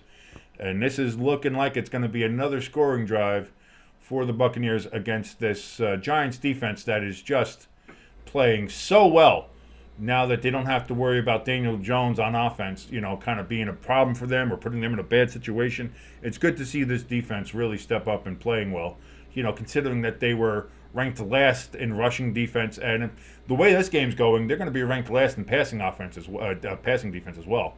So that's good to see coming from this New York Giants team. Baker Mayfield back, looks, throws. That's going to be caught by Sterling Shepard and only good for about a yard. Panthers are looking to score down in Carolina. Bryce Young is not going to get there. That was a 3rd and 1. Did he get the first down? They're going to see. Again, it was a 3rd and 1, not a 3rd and goal. So they could get a first down without getting a touchdown. Lions get a big play in Indianapolis. They're still moving along there.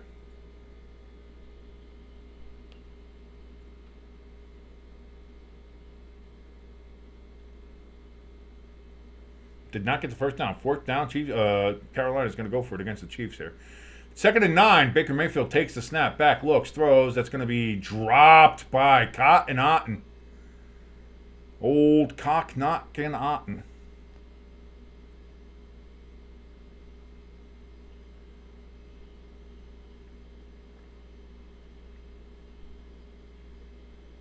I think Carolina got the first down.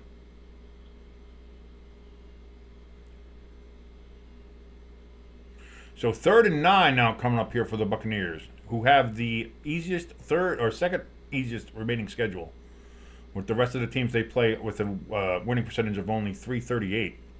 So they definitely have a chance to make the playoffs and maybe even win a division, depending on how the Falcons are going. Pass to the end zone, throw. That's got to be a flag, and indeed there it is. Why aren't we waving our fingers, Giants fans? Oh, no, no, no. Yeah, no. Why don't you wave your fingers? Why don't you wave your fingers? You fucking scrubs. Pass interference against the Giants. It's in the end zone. Ball will be placed at the 1-yard line. 1st and goal, Buccaneers. Chat's kind of dead. Is nobody? Why? I figured you guys would be alive and roasting me, roasting the Giants, saying some other shit, or just fucking talk and do something. Come on, chat's open. Come on, everybody, let's go. Let's get something going on in here. Oh, let's open this pit up. What was that? A Dory Jackson?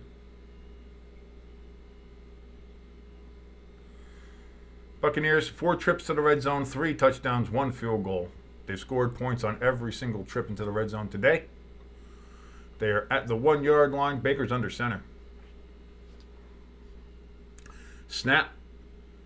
Toss out to Rachaad White. That's going to be another Buccaneers touchdown.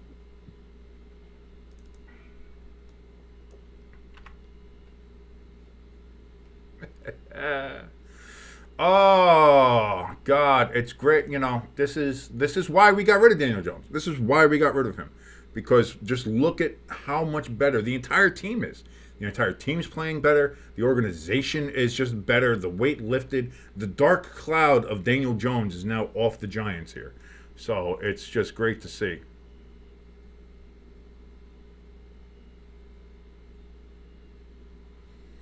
Here comes the extra point. And that one does go through. It was starting to hook, though, because he had already missed one. But there we go. 30-0. Buccaneers over the Giants. Hamster, what you want to talk about? What? Anything's on the table, bud. Everything's on the table. Whatever you want. What do you want to talk about? What do you want to talk about? What do you want to do? You know? Got Thanksgiving coming up. We got Christmas, holiday seasons. What's your favorite? There we go. Maybe that's what we'll do. We'll get a good poll going. Why don't we get a good poll going?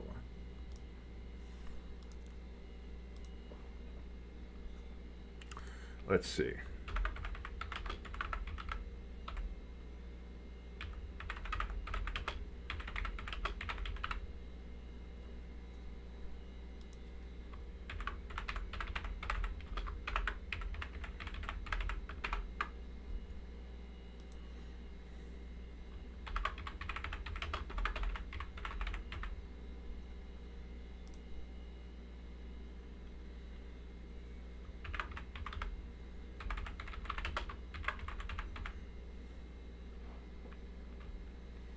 Do you have the time to listen to me whine about the Giants and how much we suck? I am one of those melodramatic fools.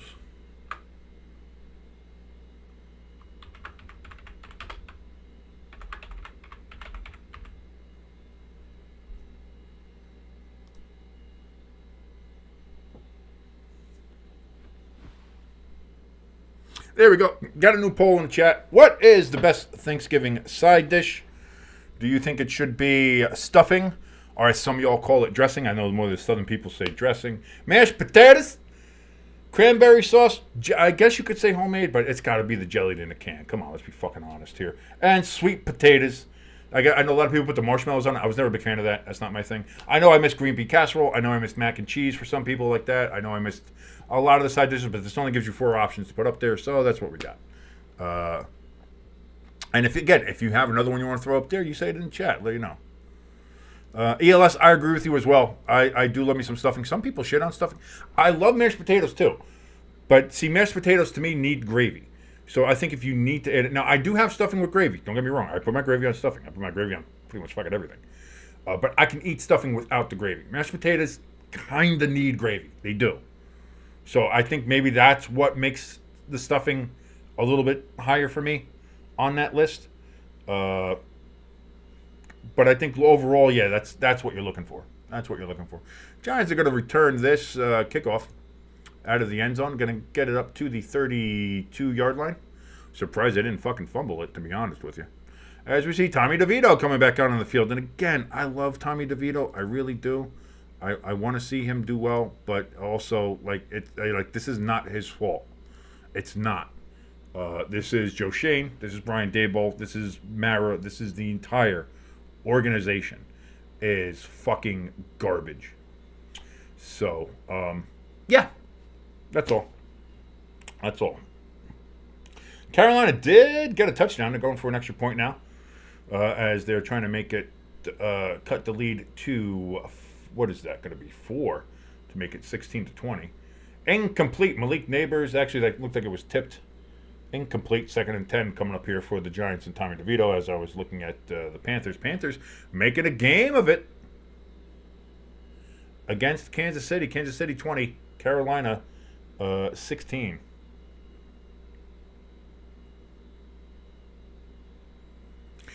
Dallas has a 10-9 lead on Washington. Tennessee is leading Houston right now 23-17. Detroit has a 21-6 lead on Indianapolis. Minnesota leading Chicago 17-10. Miami 24-0 on New England. New York Giants 2nd and 10.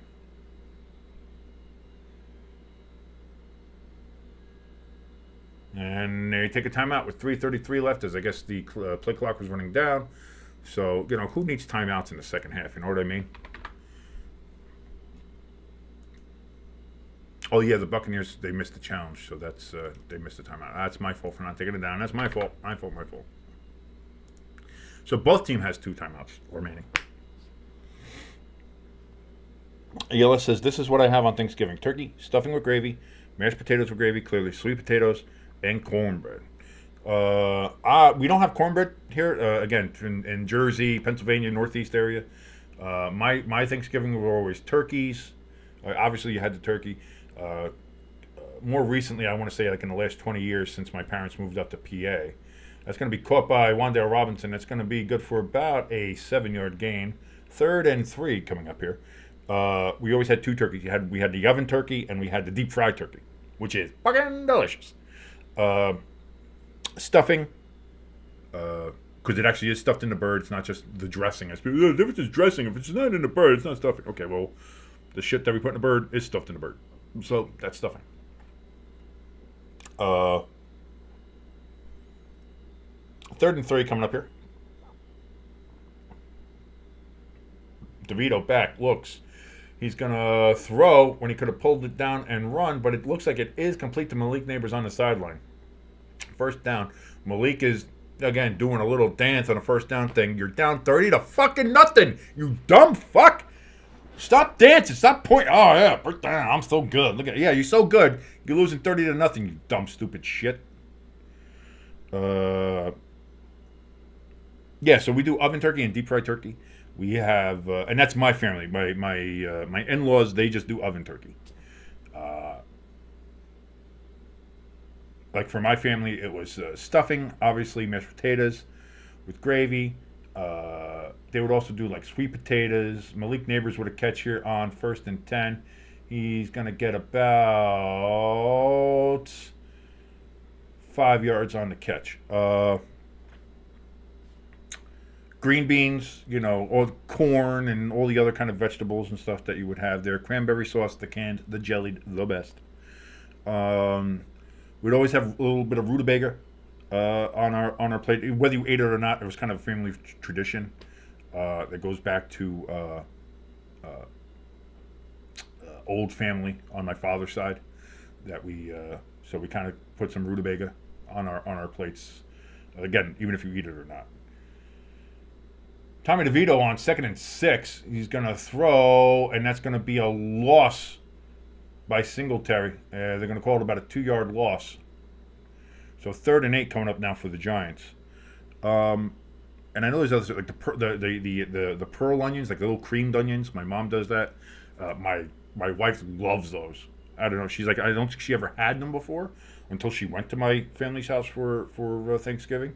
And now every time she goes, she's like, oh my God, look, the creamed onions. I'm not a fan personally, but I keep it fairly simple on Thanksgiving.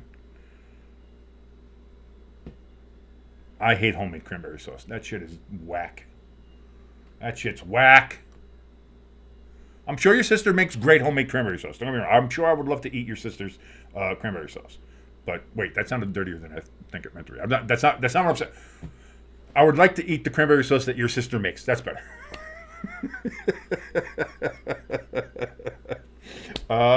Yeah, but I'm a canned jellied cranberry sauce guy. That's my jam. Get it? Jam. Giants. Did they get a first down on that? I guess so. I guess they called the Giants for a first down there. As we're getting close to the end of the 3rd quarter, it was a first down for the Giants. We got a flag on the play here. It looks like a gain of 8 yards, but there is a flag down.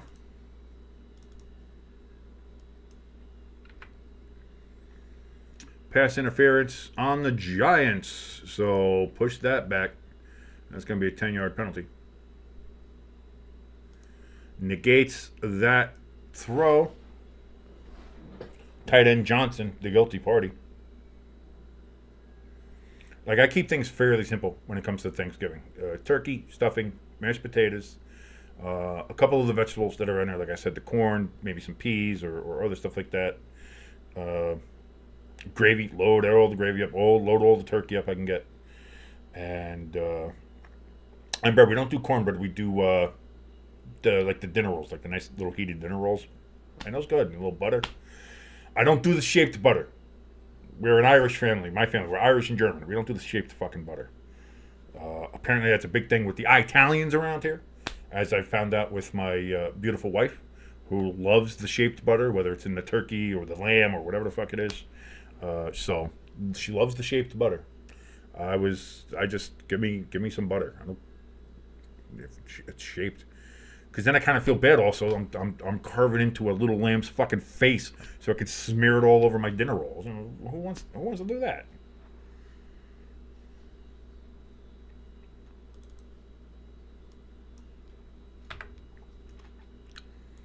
I do believe we switched over to the fourth quarter here for the game. I'd say get the fours up, but I don't give a fuck for this game. I really don't. But thank you so much for joining us here on Stay Tuned Sports to watch sports masochism in its purest form as I watch my Giants getting absolutely, like a new guy in a prison. That's what it's looking like here for the New York Football Giants.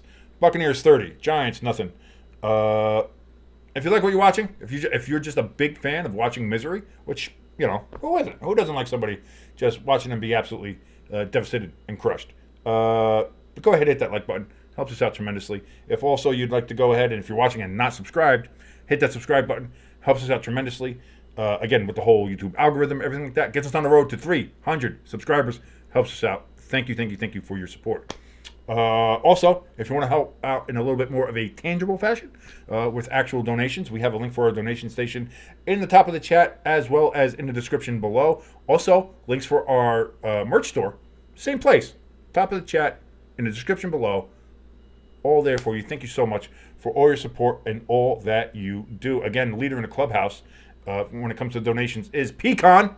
He's got $15 donated. You want to get your name in the ticker? You want to get your name in lights? You got to donate more than $15, but of course, any donation, we will go ahead and give you a shout out here on the lives so that, you're recognized. Because again, we appreciate everybody who supports us, no matter what it is, whether it's 5 cents, $5, $15, $50. I don't have a kitty to boop here. So there's no fitty for the kitty shit that I can do here, unfortunately. But I can show my titty for a fitty, I guess. I guess that's as close as I can do. I can boot my own tit for a fit. Here we go. 1st and 20 for the Giants. DeVito back. Throws. That's going to be caught by Gray. Gain of 4 yards. 2nd and 16 coming up for the Giants.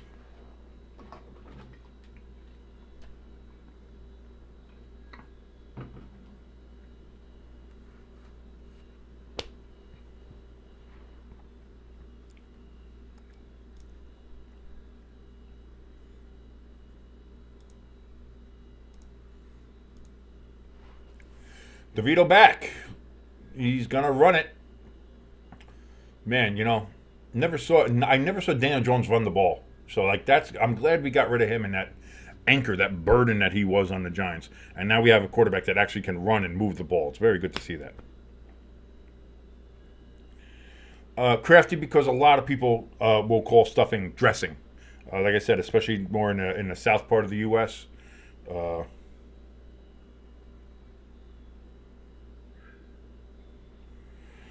DeVito throws. It's going to be caught by Wan'Dale Robinson. That's going to be a first down on 3rd and 10. So the Giants, back on a 1st and 20 after a penalty, were able to convert on a first down. So congratulations, Giants, actually moving the ball a little bit. That's good for them.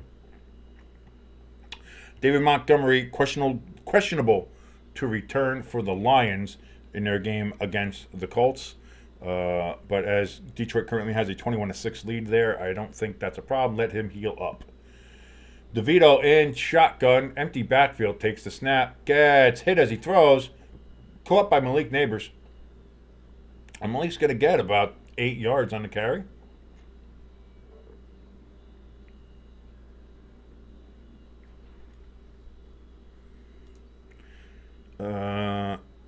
There's only been 3 votes, and all 3 votes have gone to stuffing.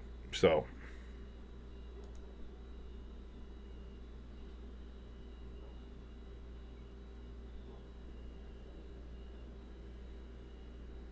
if you want to vote on what your favorite Thanksgiving dish is, come into the chat and vote in the poll that we have up there. Say hi, say hello, say how you doing. It's great to see you all here. 2nd and 3, handoff by the Giants, and that's going to be a loss of 2 yards. Gray with the carry for the Giants. So, actually, they're going to say 3rd and 4. They're going to say you only lost a yard. Well, it's a long 4 here. So, DeVito in shotgun.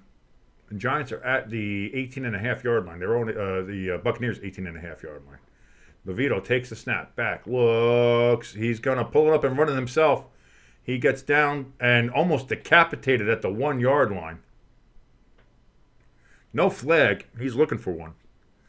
But it is first and goal for the Giants.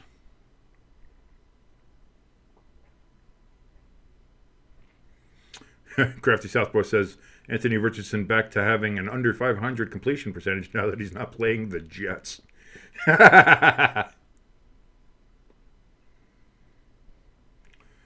Chiefs got a touchdown. They're about to make it 27-16 against the Panthers. So here's the Giants from the 1 yard line. DeVito in shotgun takes the snap. Handoff, touchdown, New York Giants. Singletary gets the carry and the touchdown. My great goodness, look at that. Oh, Giants score a touchdown. Yay. Listen, if we had Daniel Jones, we wouldn't score touchdowns. Daniel Jones never scored touchdowns for this team. That was the problem. He was holding his team back. Look at how much better the New York Giants are now that they don't have Daniel Jones weighing them down. Look at how much better they are. Because he was the problem. You ask anybody. Brian Daboll was a great coach. The Giants had good players in there. Their Giants defense was wonderful. It was just Daniel Jones that was putting us in bad positions. It was Daniel Jones that was really the problem when it came to the Giants. Extra points up and good. So it's good to see, how much better this Giants team is playing now that they don't have Daniel Jones. This is fantastic. This is wonderful. And I feel so unburdened by what has been with Daniel Jones and just how bad he's been and how much he's dragged this Giants team down. To see the Giants just erupting with talent, and you're seeing just finally they're free from all of this as they are losing 30-7 here against the Tampa Bay Buccaneers. Super, super excited to see how these Giants are doing now that they don't have Daniel Jones as the albatross around their neck. Oh, did we get another Levis? We got a Levis play. He's done so well without Levising. I feel bad. And Drake May apparently got an awkward sack. So that's not great. That's not great.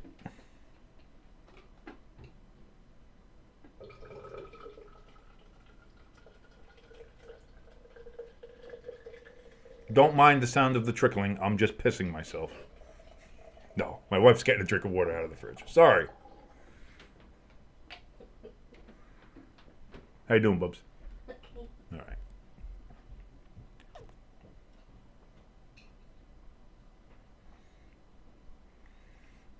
I'm waiting to see if I can see a clip of it on Red Zone. I haven't seen it yet. It might be popping up here soon.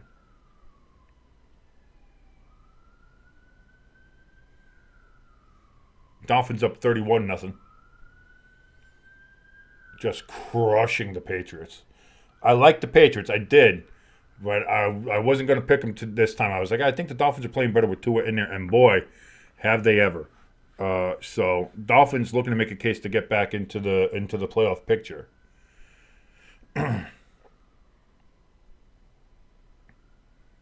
Cowboys still up 10-9 on the Washington football team of Redskins Commanders. Vikings up 17-10 on the Bears. Texans up 24-23 on the Titans.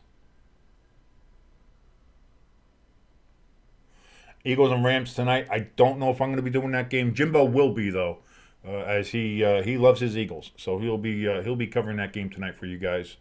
Whether I'm here or not, I'm going to say probably not. But if I show up, hey, massive surprise for everybody. So that'd be great.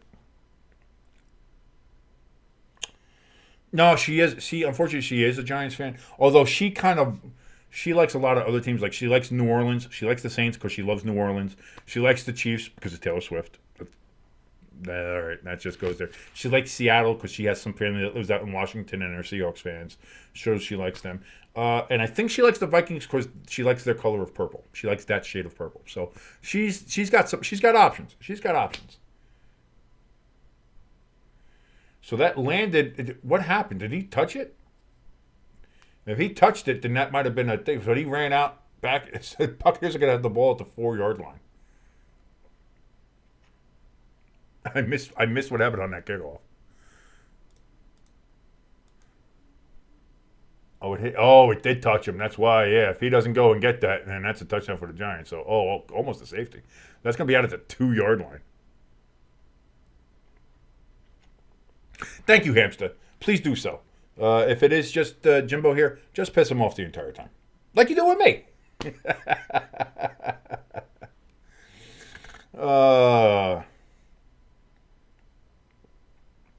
So here come the Buccaneers.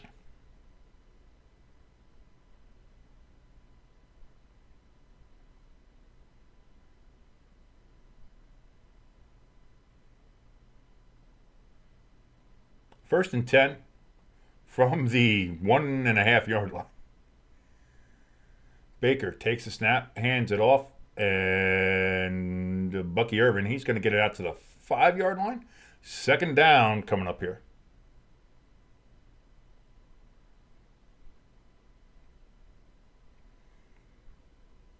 I believe you can only buy the McRib sauce online at the site. And I think it went live today, didn't it? So after this stream is done, I might go on and see what's available, see if I can grab me one, and make sure I get some of that sweet, delicious McRib sauce that I can just pour all over my body in a series of sexual orgies.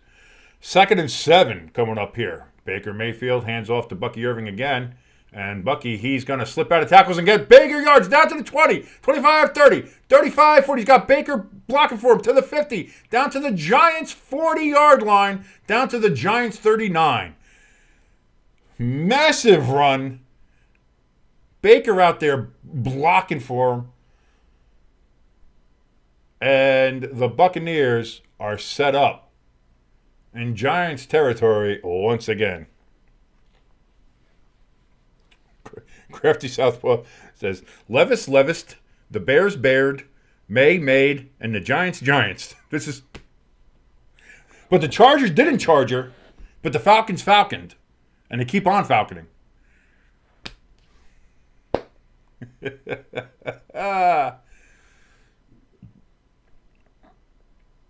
Rashid White gets it down to the 30. As he's pushed down there, it's going to be a 2nd and 1 coming up here.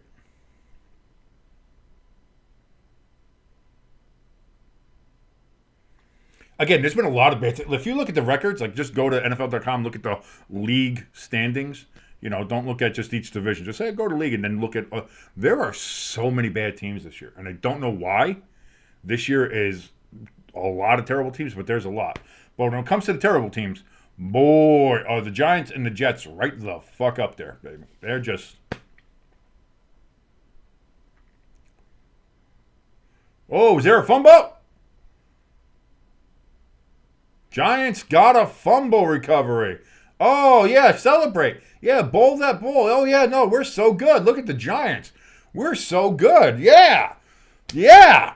Woo! There you go. What a turnover. And a game this close, that turnover could come down to be really important.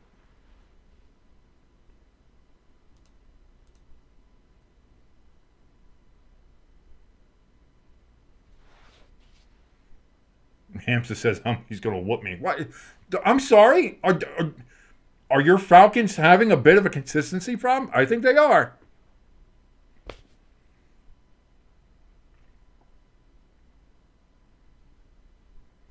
That's not being mean. That's being observant.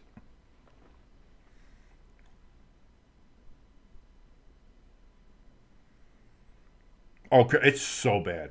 It's so bad. Like when you look at, hold on, let me see if I'll pull this up. I mean, nothing else is going on. Like this Giants game. Who gives a fuck about this Giants game? Let's be fucking real here. Let's be for fucking real.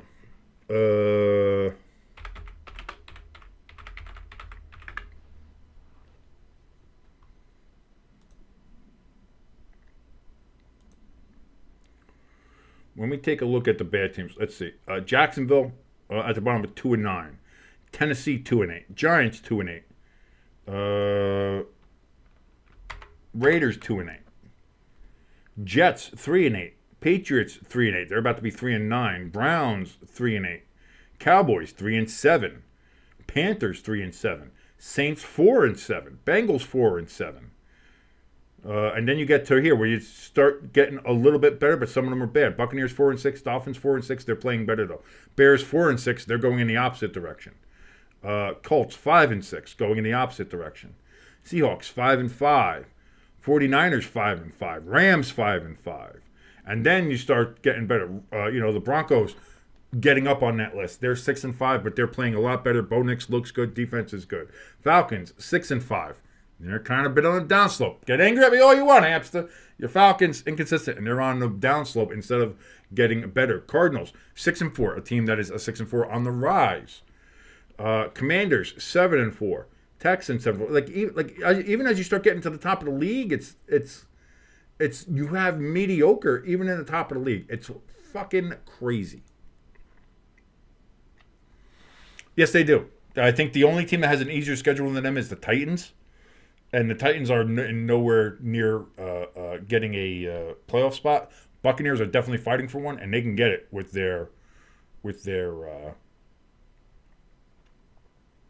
how they're playing in their schedule. They're definitely up for that.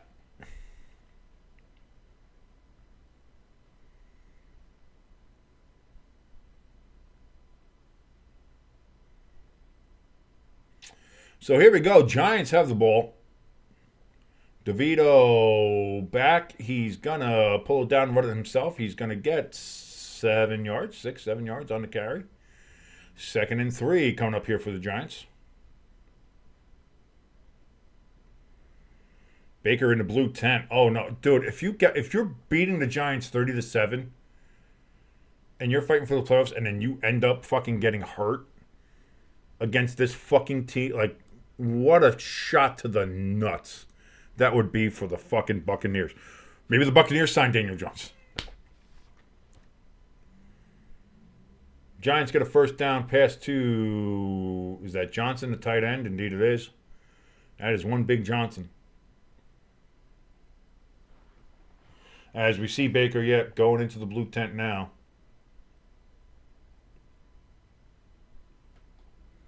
Giants from the 48-yard line. DeVito, he's going to pull it down and run it himself. Something we never saw Daniel Jones do. So I'm glad that DeVito kind of gives the Giants this extra dynamic of being a quarterback that can run the ball. Very cool to see. Oh, is he going in for concussion protocol? 2nd and 9 now coming up for the Giants from the 49-yard line. DeVito back, looking to throw. Throws over the middle. That's going to be caught or dropped. Let's see. Malik Neighbors has it. They're going to call it a catch. Nope, now they're saying incomplete. I was going to say, I didn't think that looked complete when I first saw it.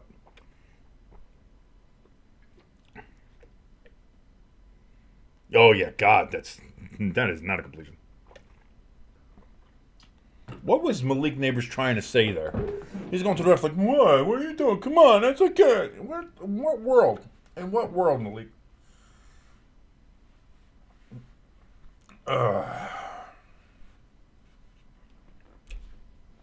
3rd and 9 coming up.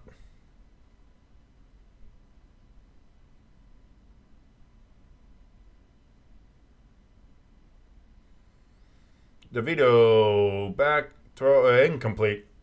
Should have caught it, but it doesn't matter. It would have been well short of the first down. 4th and 9, Giants will punt.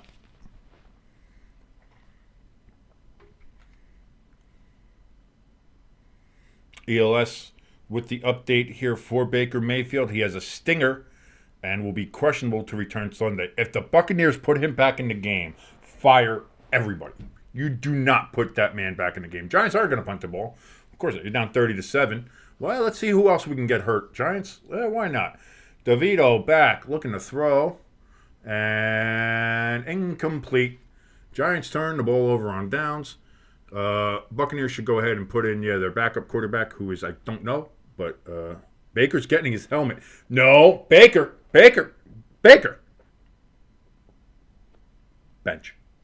Baker, I appreciate what you're trying to do.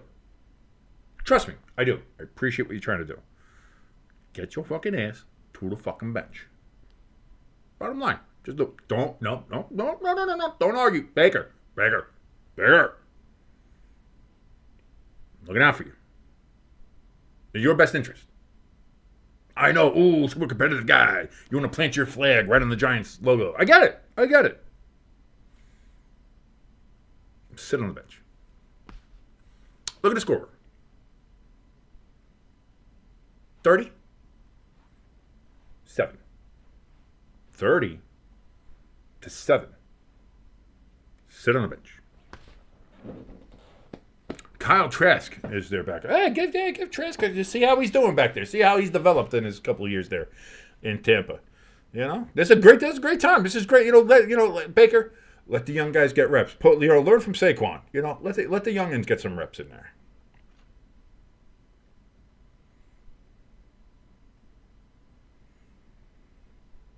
Pecan, in what world did you think the Giants were going to help the fucking Saints? In what world do you think the Giants were going to do anything? If you think the Giants are going to do anything the rest of this year other than get fucking smoked by everybody, including probably the Cowboys, as bad as they are you out of your fucking mind? I love you, Pecan, and I do thank you for the $15 donation. But what the fuck are you talking about?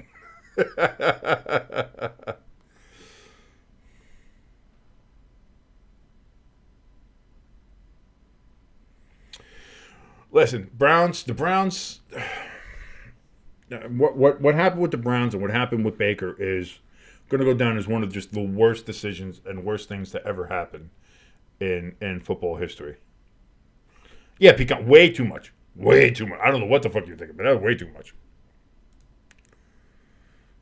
Oh, we're up to 4 votes now on the Thanksgiving side dish poll, and stuffing still winning by 100%. So. I guess 4 people is enough of a poll. I mean, if this was a political poll, that'd be fine. And look at all the Giants fans heading for the... I mean, first of all, listen, why did you go to the game? 7:25 remaining. And by the way, that fucking MetLife traffic is shit. So they're not going to get out of that parking lot until probably about 7 o'clock anyway. So, Bucky Irving with the carry. As he fumbles the ball, it looks like Tampa Bay fell on it.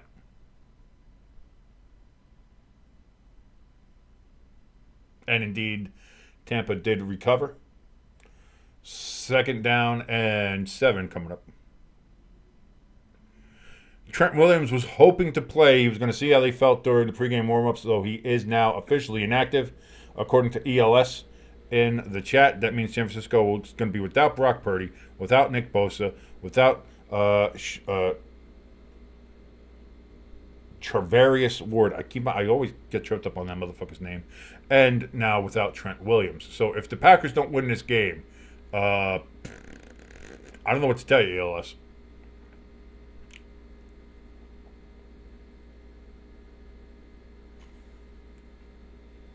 Bears and Lions on Thanksgiving Day. Boy, that's going to be a blowout.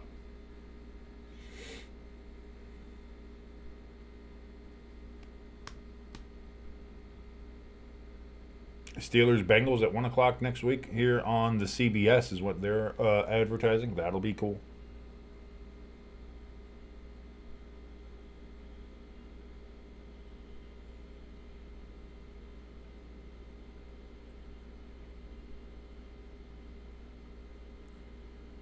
Third and 4 here for the Buccaneers. No gain on the carry.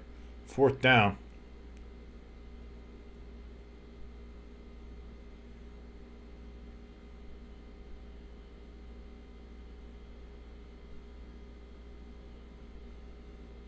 I was going to say, it seems like the Saints are playing a lot better since they fired Allen. So it's like, oh, maybe they should have done it. Boy, I don't know. Maybe the Giants should have done that with Daboll. But they got rid of Daniel Jones. And as you see, that has paid amazing dividends for the Giants now that they don't have the burden, the weight of Daniel Jones and that bad contract they signed him to, weighing them down. Look at just the how much better that the Giants have played. Look at how much freer they are. They're playing, lightened, unburdened by what has been. Or the Giants play. It's amazing. It's a wonderful thing to see. That's a punt by the Buccaneers. Giants are going to have it now deep in their own end.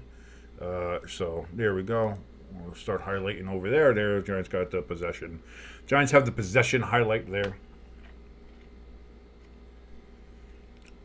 Yep. And well, listen, the Giants and Cowboys play on Thanksgiving. we'll see what happens there, how the Cowboys are going to roll with who they got. If they're going to roll with who they got, do they pick up Jones maybe for Thanksgiving? That would be a fantastic storyline, and I would 100%. I've never rooted for the Cowboys or wanted to root for the Cowboys in my life. If they sign Daniel Jones, I'm rooting for the Cowboys on Thanksgiving. That's without a question. We got a flag here. Officials, can we just fucking not throw any more flags and just hurry this game up? All false start on the Giants. Moving back 5 more. Although the refs seem to have been doing well in this game. There's only 7 flags thrown, so.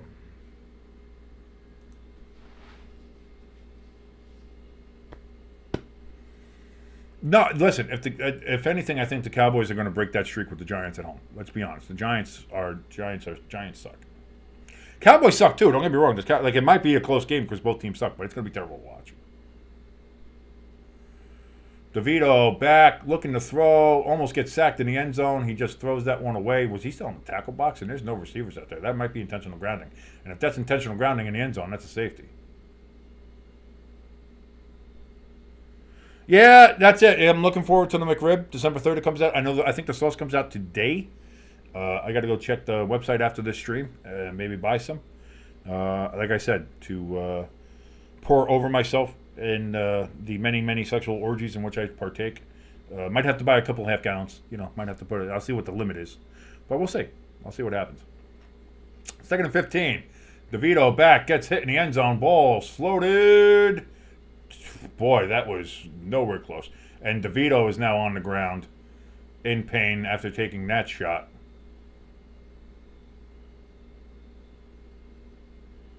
Looks like he's trying to catch his breath there. We have a flag down as well. As Horsecock Locke's got his helmet on there on the sidelines. Offsides on the Buccaneers. That's a 5-yard penalty.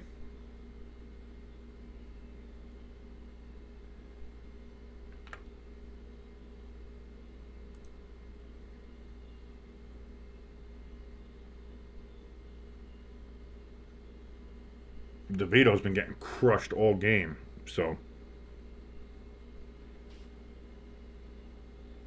Exactly, Crafting. Exactly. Doing a lot better, It's good to see the Giants' offensive line playing so much better now with not having Daniel Jones back there. It was Daniel Jones that was making the offensive line look bad, so it's good to see the offensive line playing so much better and protecting Tommy DeVito so much better than what was happening previously.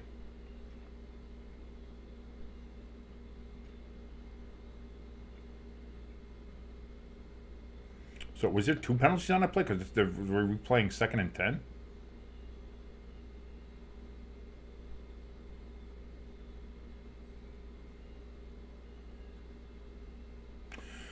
So here comes Drew Lock on 2nd and 10.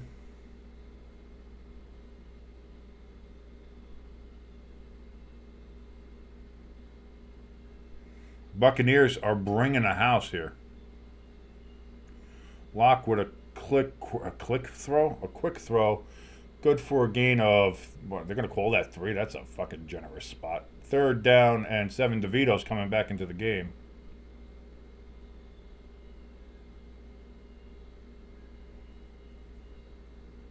That's cool. Let's try, let's murder the kid. Why not?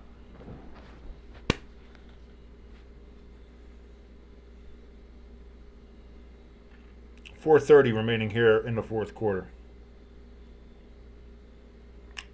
Fire that man! Joe Shane. Get him off my fucking screen. DeVito back is going to get sacked again.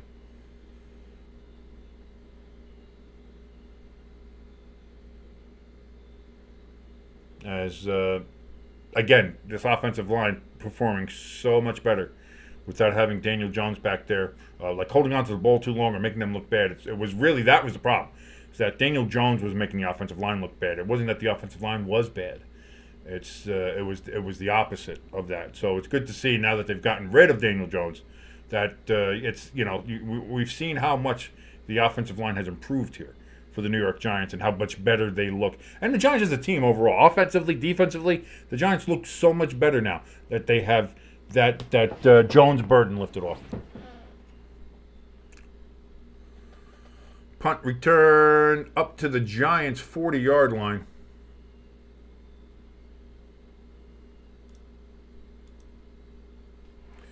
And that's where the Buccaneers are going to take over with a little over 3 minutes here remaining in the game.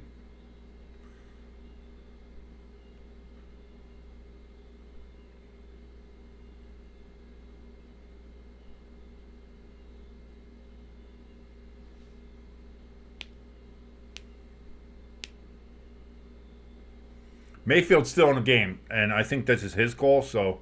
Like, first of all, if you're the coach, you hide his fucking helmet. I'm sorry. You're the coach. Take fucking control of the team and get your fucking star player, the player that's going to help you fucking get into the playoffs, get him off the field in a 30-7 game that's fucking over.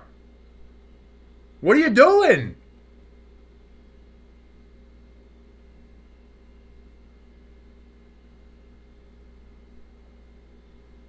Dumb.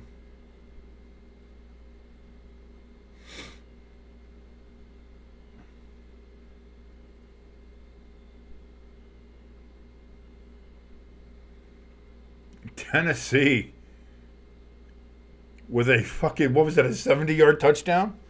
Will Levis in a 70-yard touchdown? What a fucking, wow. What a play.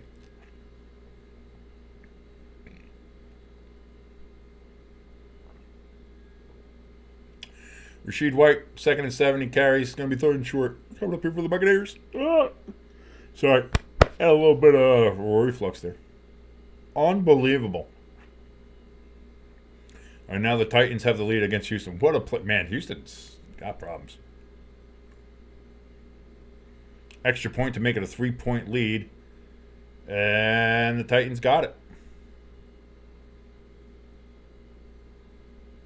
3rd and 2 coming up here for the Buccaneers as we've hit the 2-minute warning.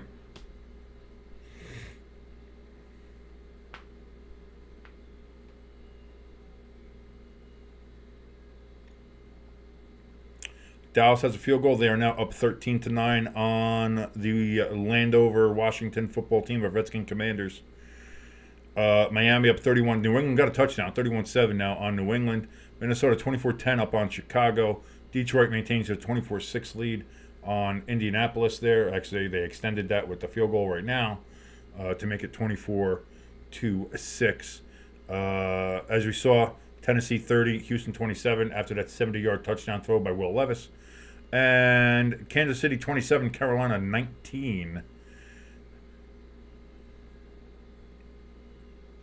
As we're waiting for this game just to end here. Don't forget to join us tonight. Jimbo will be covering the Eagles and the Rams. So you can come in here and annoy the shit out of him.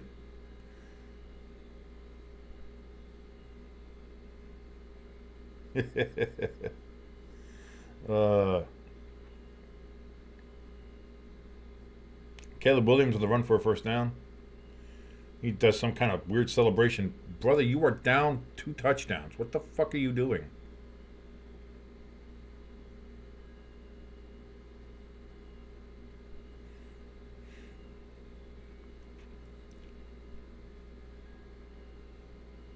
How much? I gotta wait for the time to pop up here. I want to see how much time is left.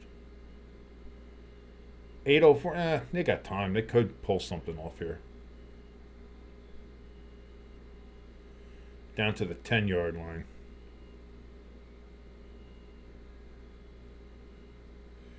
Second, the Bears can get a first down without getting a touchdown. Although, time is running out. You gotta do something and do it very quickly here. If you're the Bears. If you're the Bears.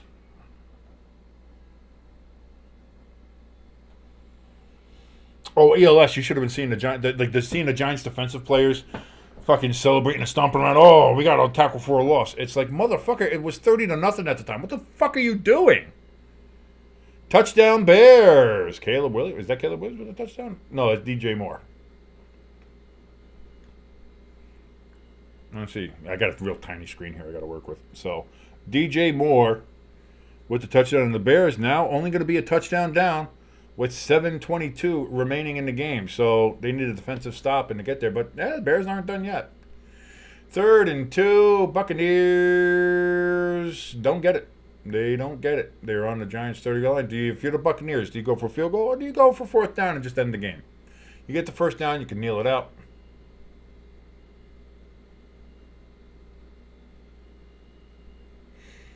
That might be the way to go. That might be the best way to go about it.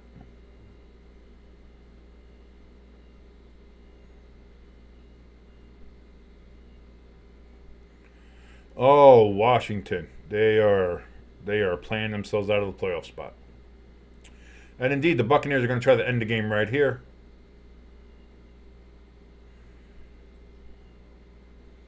Baker takes a snap, hands it off, and that's a stop. There's going to be a turnover on downs. So let's see how much more the Giants try to hurt Tommy DeVito.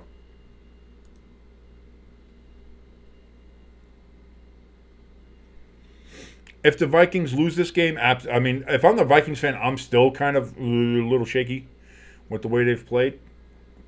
Again, they're 8-2, but they're very shaky 8-2. You know, they should have lost at least 4 other or 3 other games at this point. And the fact that they haven't is kind of a miracle. If they lose this game, especially if they were up big here, if they lose, you're smashing. We're 8-3. Yeah, but you should be. You should be. Washington is indeed. They're being very inconsistent. If there's a team that is falconing other than the Falcons, it would be Washington right now. Fitting Dan Quinn is their coach. Ow, you're pulling up deep memories. Hamster's gonna find you. First down and 10. Caught by Wan'Dale Robinson. Good for about 7 or 8 yards. We're under a minute to play here at MetLife Stadium. Giants now at their own 37-yard line. DeVito takes the snap, back, looks, throws over the middle. That's going to be caught by Singletary. First down. Clock is... Who called the timeout? Who called the fucking timeout? Why...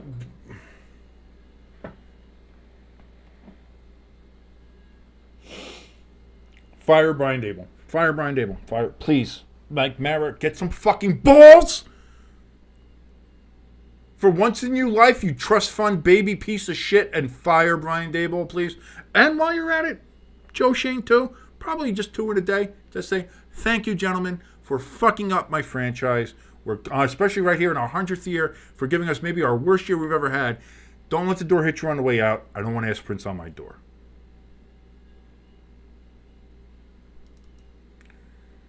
That's caught. It's going to be close to a first down for the Giants. You're not going to call another timeout here, Brian? You piece of cock. Patriots score a touchdown off a fumble there. Yeah, but they're not going anything. DeVito over the middle to Tracy. That's a first down to the Buccaneers 32. And Dable's going to call a timeout too. Yeah, no, they're really doing a great job, Brian. Great job.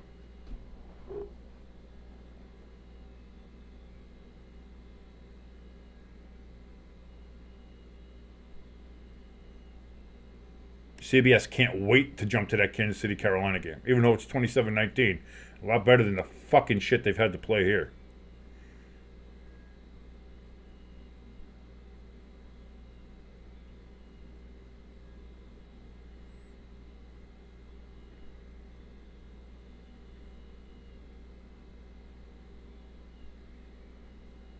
Tennessee gets that 5-yard loss there on 1st and 10 inside their own 5. That's not good.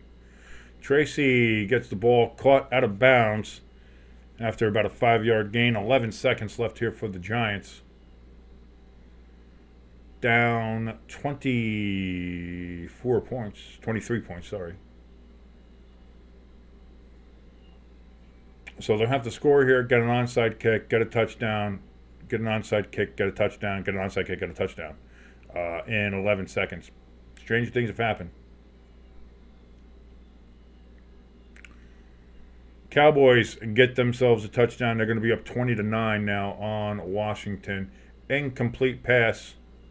They're going to say, no, that's a fumble. We got a flag down Clock is at 3. Clock stops because of the flag. We don't know what happened. Are they going to go roughing the passer? What are we doing?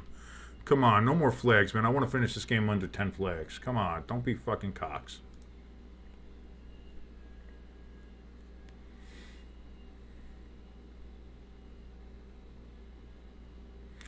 How much time is left in that game? 5:16, I think, yeah. They are going to say roughing the passer against Buccaneers.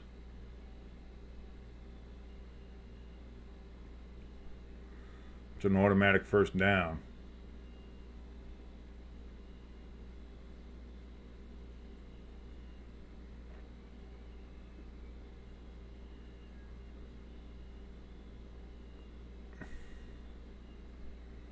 No, again, we'd have to get a general manager that can draft. It doesn't matter what the Giants do. If they have the first pick or a high pick, anywhere in the first top, it doesn't matter.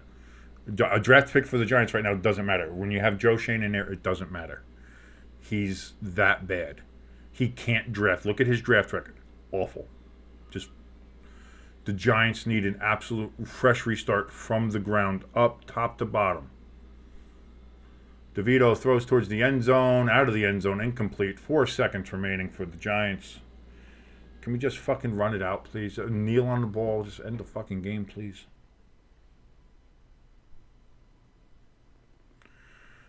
Sam Darnold, I still see him limping off there for Minnesota. Maybe that opens it up for Daniel Jones. Again, Minnesota was already apparently one of the teams interested in Daniel Jones, picking him up on Monday after he cleared waivers. That could expedite that signing.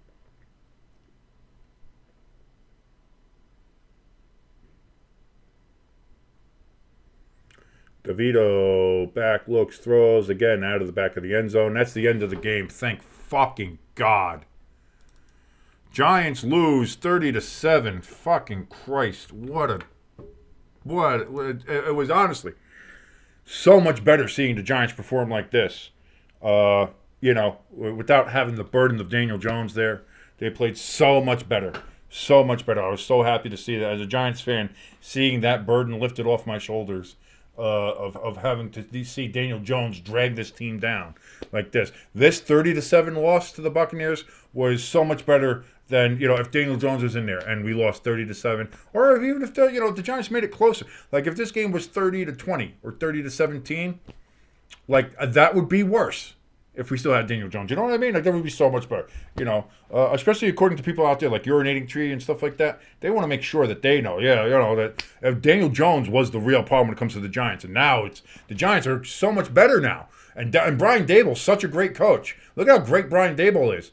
Now that Daniel Jones isn't there, what a fantastic job Brian Dable and his coaching staff has done with the Giants. Now not being burdened by Daniel Jones, because that was the problem, right?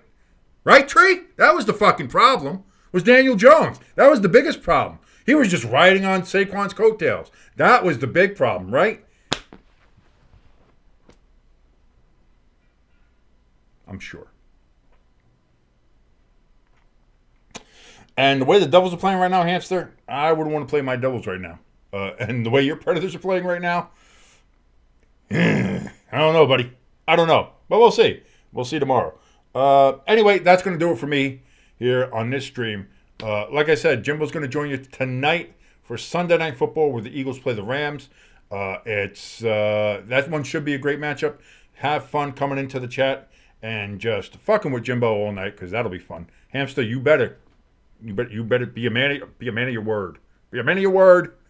And again, thank you so much for everybody joining me here for this great, wonderful sports masochism moment, and helping to watch the New York Giants in their first game without Daniel Jones and seeing how great they are now that they don't have that albatross around their neck. It's fantastic. It's wonderful.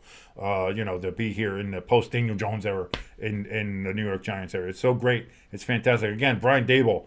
What a coaching genius. The smartest guy in the room. He knows all the right buttons to push, doesn't he? Look at the buttons he pushed today. Look at that. Those are some great buttons right there. That's fantastic buttons. Way to go, Brian. Good job.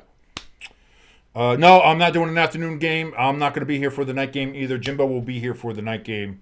I'm going to get fucking smashed and eat some chicken fingers because I deserve it. I need a little me time. I need a little time to decompress. I just watched the Giants play a football game. I need time to decompress.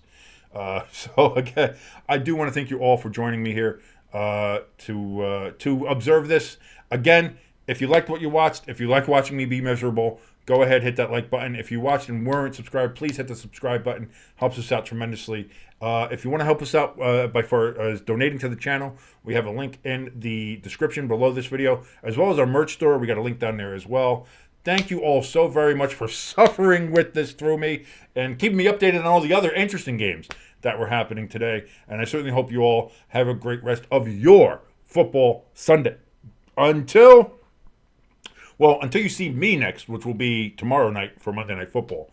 But until we see you later on tonight here on Stay Tuned Sports when you're here with Jimbo. My name is King. This has been Stay Tuned Sports. Thank you guys again so very much. Adios.